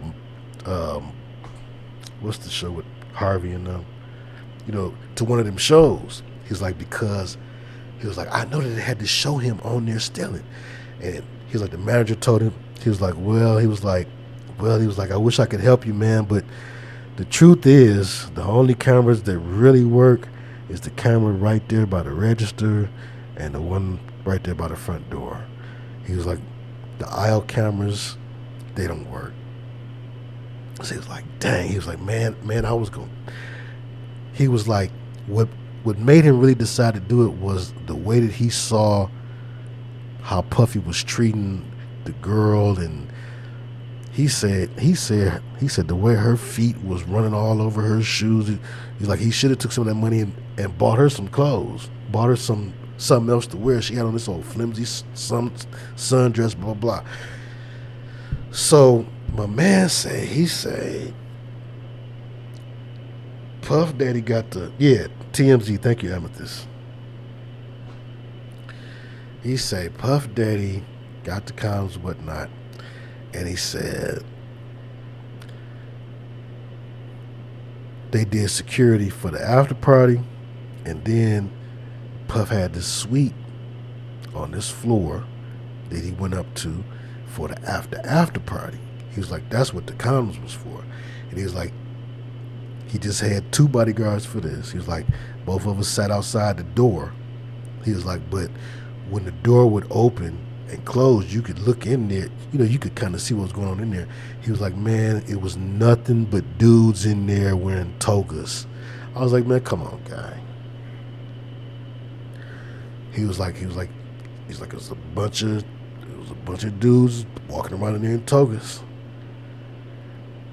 And I was like, wow. I was like, yeah. So I'll tell you the other ones.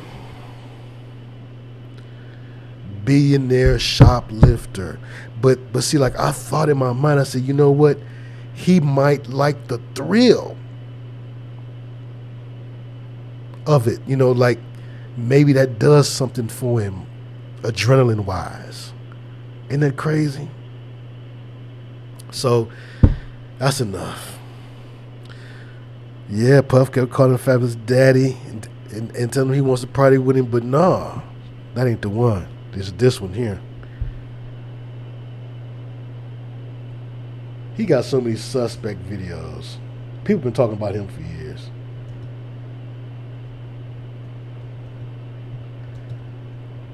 The Drink Champs. Because I never liked Nori as no rapper. Never. Thought he was trash. But I love him as a personality. He cracks me up. He seemed like, you know, a cool cousin type of dude. But this here, y'all seen this, right? I got Mr. Lee. Yeah, I love this drink. Where you put my bag I like at? when you like this, Daddy. Yeah, where you put my bag Daddy, at, I like Mr. when Lee? you It's scrambling right and here. scraping for shit. No. I got notes like and that. shit. You know, I'll be practicing. I got Yeah.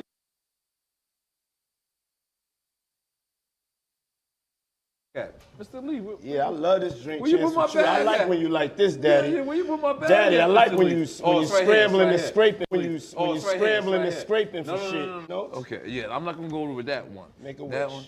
Just blow it out. It's your birthday every day. Every day's your birthday on Drink Champs. Goddammit, I'm in. Where I look Did you back miss on me? where I became. Did you miss me though? For real, because I'm saying miss- it seems like a thing. I with miss this partying birthday with party, Puff, man. I Man, miss but I'm partying talking about with for your birthday. Huh? Why won't you party with me for your birthday, man? We partied for my birthday before. You came to my party. And, No, but me and you ain't never really party. You know what I'm saying? Eyes, brother. Oh, man. Eyes. I understand. I understand. You know what I'm saying? Okay. So check this out. It's me, Tyrese, Ray J, and F. Gary Gray. You know, I'm a type of nigga, I like variety, man. I like people that's unpredictable. You know what I'm saying? I like different personalities. So I was like, I never knew they would become what they are today. But you know what I'm saying? They're like, you know, that sounded like the type of night I want to have in Vegas. You understand what I'm saying? Okay. So Ow. Tyrese kept on This is a talking. fight. This is a Floyd fight, right? Yeah. And Tyrese keep on talking about like how you got to get back for church. And we just like, yo, the night ain't start. You got to get back for church. We in motherfucking Vegas, nigga. Like, you can go to church next week. You know what I'm saying? Sending your thing. You know what I'm saying? Ain't number. What a fruitacious devil. We in Vegas, don't be bringing God into this situation. Don't bring God into this situation. You know what I'm saying? F. Gary Gray is like, nigga, shut the fuck up. You know what I'm saying? Then you got Ray J. So Ray J is like just really like feeling like Ray J right now. You know what I'm saying?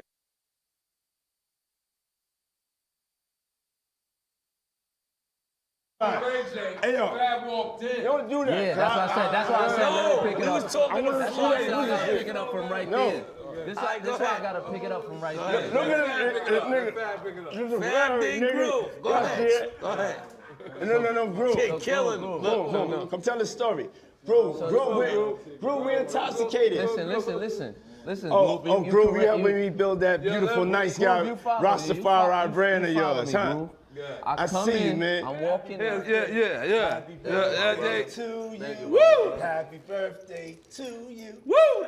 Happy birthday, it's fabulous. The only nigga that got the name that I want. It ain't Gaye. Happy birthday to you. Thank you, my brother. Yeah. Let's take a shot for that, boy. I think Puff has already had one shot too many.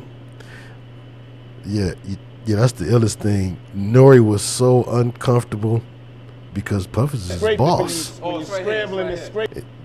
Your boss is on that type of stuff. What you couldn't see was Nori had dropped a piece of paper. They showing you fabulous expression, but Nori dropped a piece of paper and leaned over to pick it up. And Puffy started talking about, oh yeah, daddy, I like to see you scrambling and scraping like that. Who says that to another dude? Like, give me a logical reason where that sounds unsissified. I don't know. But anyhow, so you know, and like I said, he had at least 3 stories. I'll let him tell you the Bishop Don Magic Wand one and the Lady Gaga one. But basically, again, this dude is just telling me all of this stuff. He was like, you know, you ever heard that Lady Gaga was hermaphrodite? He's like, you know, I'd heard that type of stuff too, man, but I just kind of, you know, I brushed that type of stuff off as they hating on these people. You know, that's what I thought anyway, until I saw her up close, crossing her legs, and I saw that thing down there. I said, oh, no.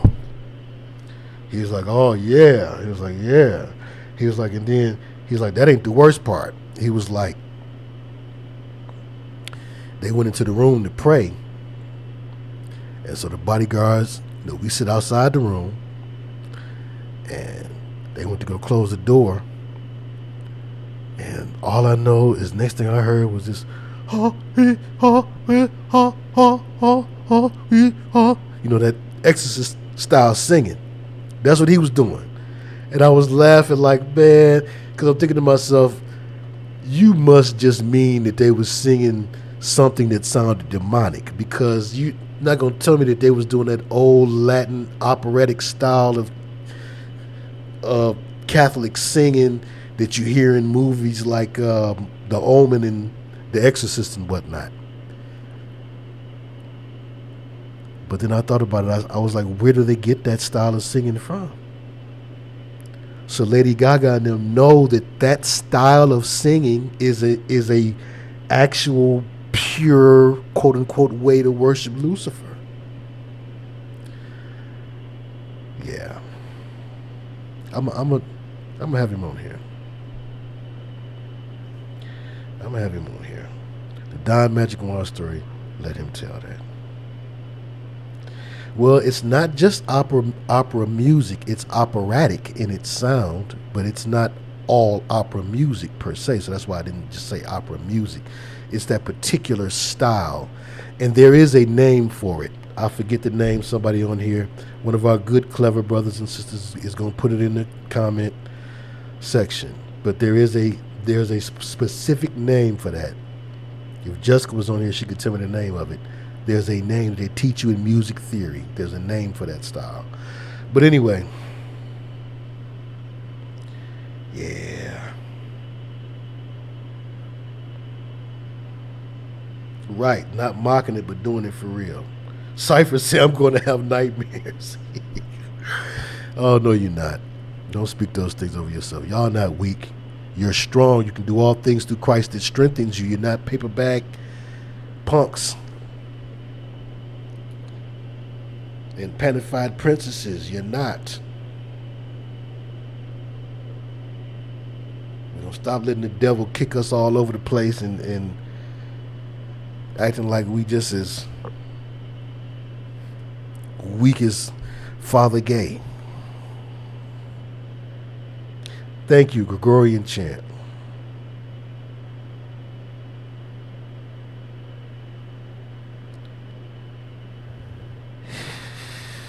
And see, those little extra questions like what Melody's child in key just asked, that's why I say he need to be here to answer the specifics, because I didn't get to ask him certain follow-up questions. I was like, I think my confirmation question to him was, you saw it, or you saw that. And he was like, yeah. And again, he didn't seem to be, like I noticed him with and around other people. He wasn't no chatty Charlie. Again, this was my magical unplugging powers. You know, I was just giving off truther, and he just felt it. No, but like I said, those type of things happen to me all the time. I believe the brother 100%. When he showed me that picture, and I didn't show y'all the picture with him in it, but I saw that one too. That's online also, because I thought to myself, you know, I even thought about the problem with having him on, you know, like if he is ever going to do that work again. I mean, you know, he probably, like he said, he's not interested in that work anymore, and he's probably really too old for it now. If we the same age, I'm too old to be bodyguarding somebody. But I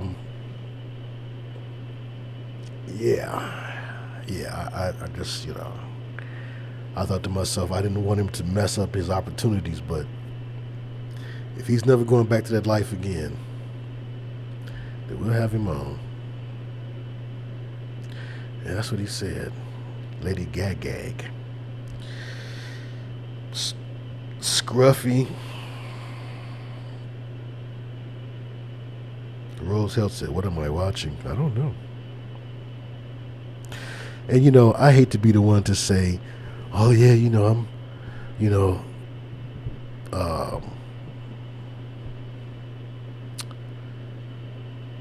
I'm definitively sure that this person that we all are led to believe is a man was actually born as a female, blah, blah. I don't get into that. We've talked extensively about why that happens and what it means when it does happen. And then beyond that, let it go. So yeah.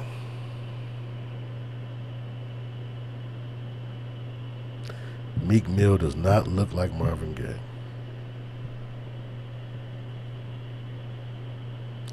Not in my opinion.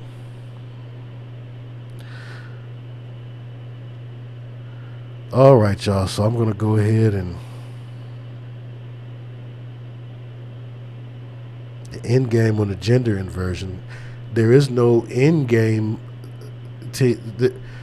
It's always the same end game. And that is the destruction of creation to wreck creation through recreation and recreation. Wreck creation through recreation and recreation, like recreational drugs and recreational activities. And to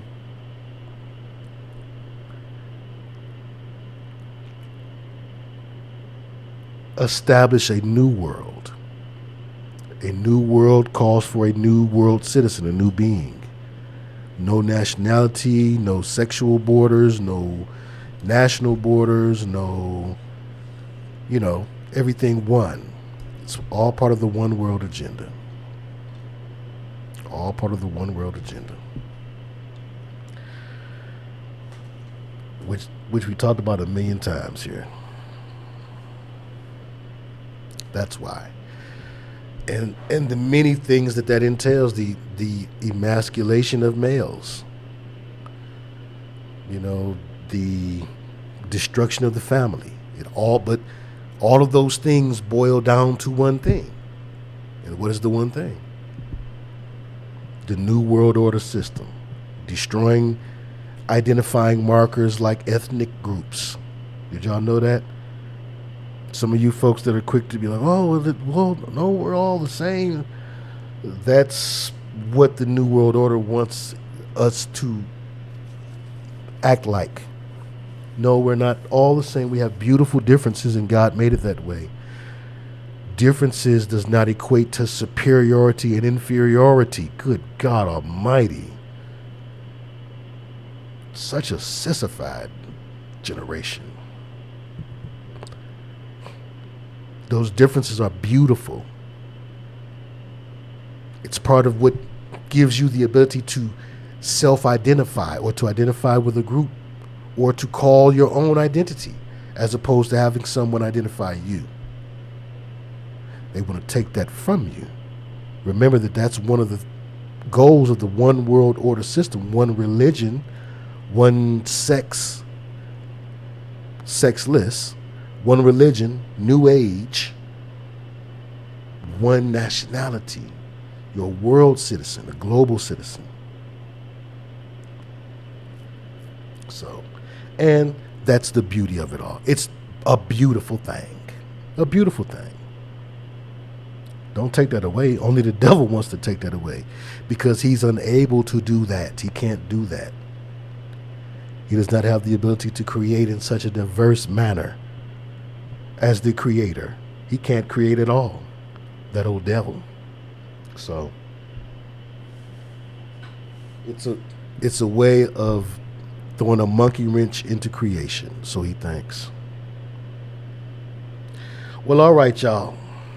It's about that time.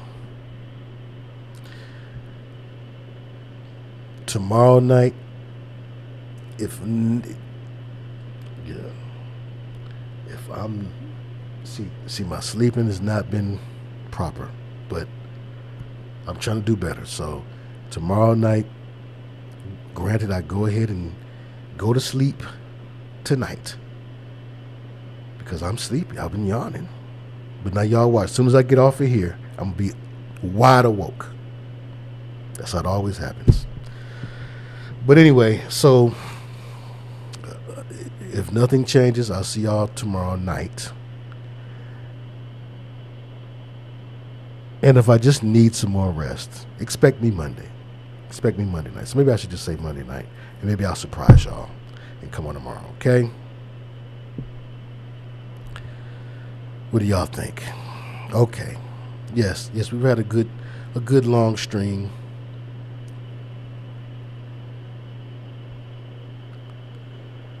Yep, and we're at 3 hours and 45 minutes. That's beautiful. All right, you beautiful and lovely and amazing people.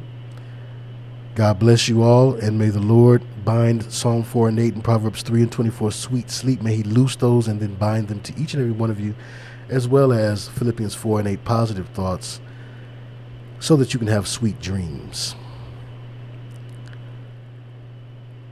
And I pray that it always culminates into you having a blessed rest whenever you lay down to rest and receive sweet sleep. I pray that it always culminates into you having a blessed rest, and that you will wake up at the Lord's specified and appointed time, rejuvenated and refreshed, filled with his zeal and his zest, feeling your very best, knowing that you're fearfully and wonderfully made, highly favored and blessed, ready to receive love, joy, peace, hope, healing, and happiness, and claim victory in the authority of the name of the Lord and Savior, Jesus. We touch and agree. Thank you all. Thank you, Cookie Cruncher. Always a blessing to have you here with us. 7th Ward Creole, always a blessing. And Alley Power, no, I didn't say opera was in and of itself bad. I said It's an operatic sounding style of singing, but it's called the Gregorian chant. Or rather, that's what we call it. But it's used to praise Satan behind closed doors of the apostate Catholic Church. But all right, that's enough for tonight. Amen and amen. Right on. So until I see you again,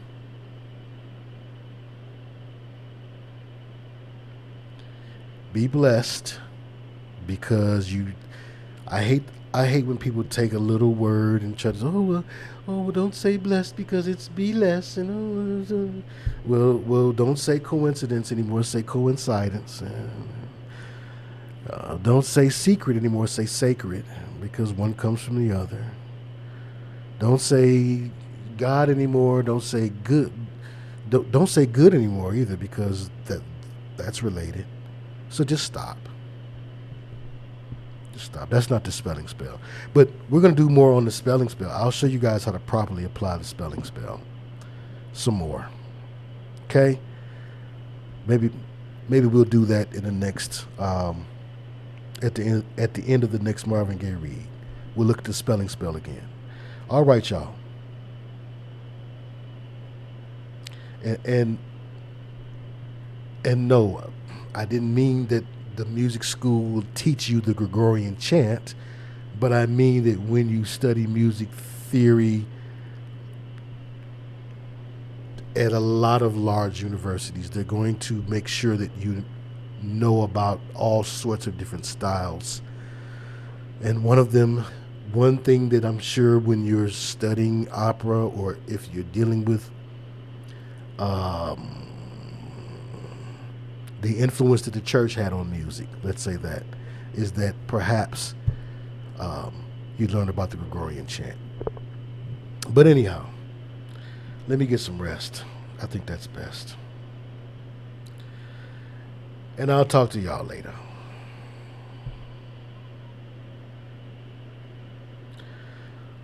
Again, just this style of singing. Let me show you what I'm talking about, because maybe it's not fair to say it's operatic, but then again, I bet it is operatic. But this style of singing here,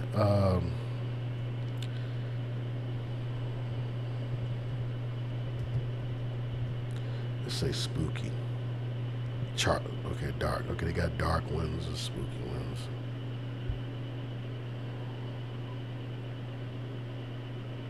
Gothic ones. Yeah, I see goth ones. So I'm not trying to play this. But like, have you ever seen a horror movie where like they're doing a spoof of The Exorcist, or they're doing a spoof of The Omen, and it's the ha he ha hey ha ha Lucifer ha ha hey ha, that type of singing, whatever the hell that's called. Good God Almighty. All right, I gotta go.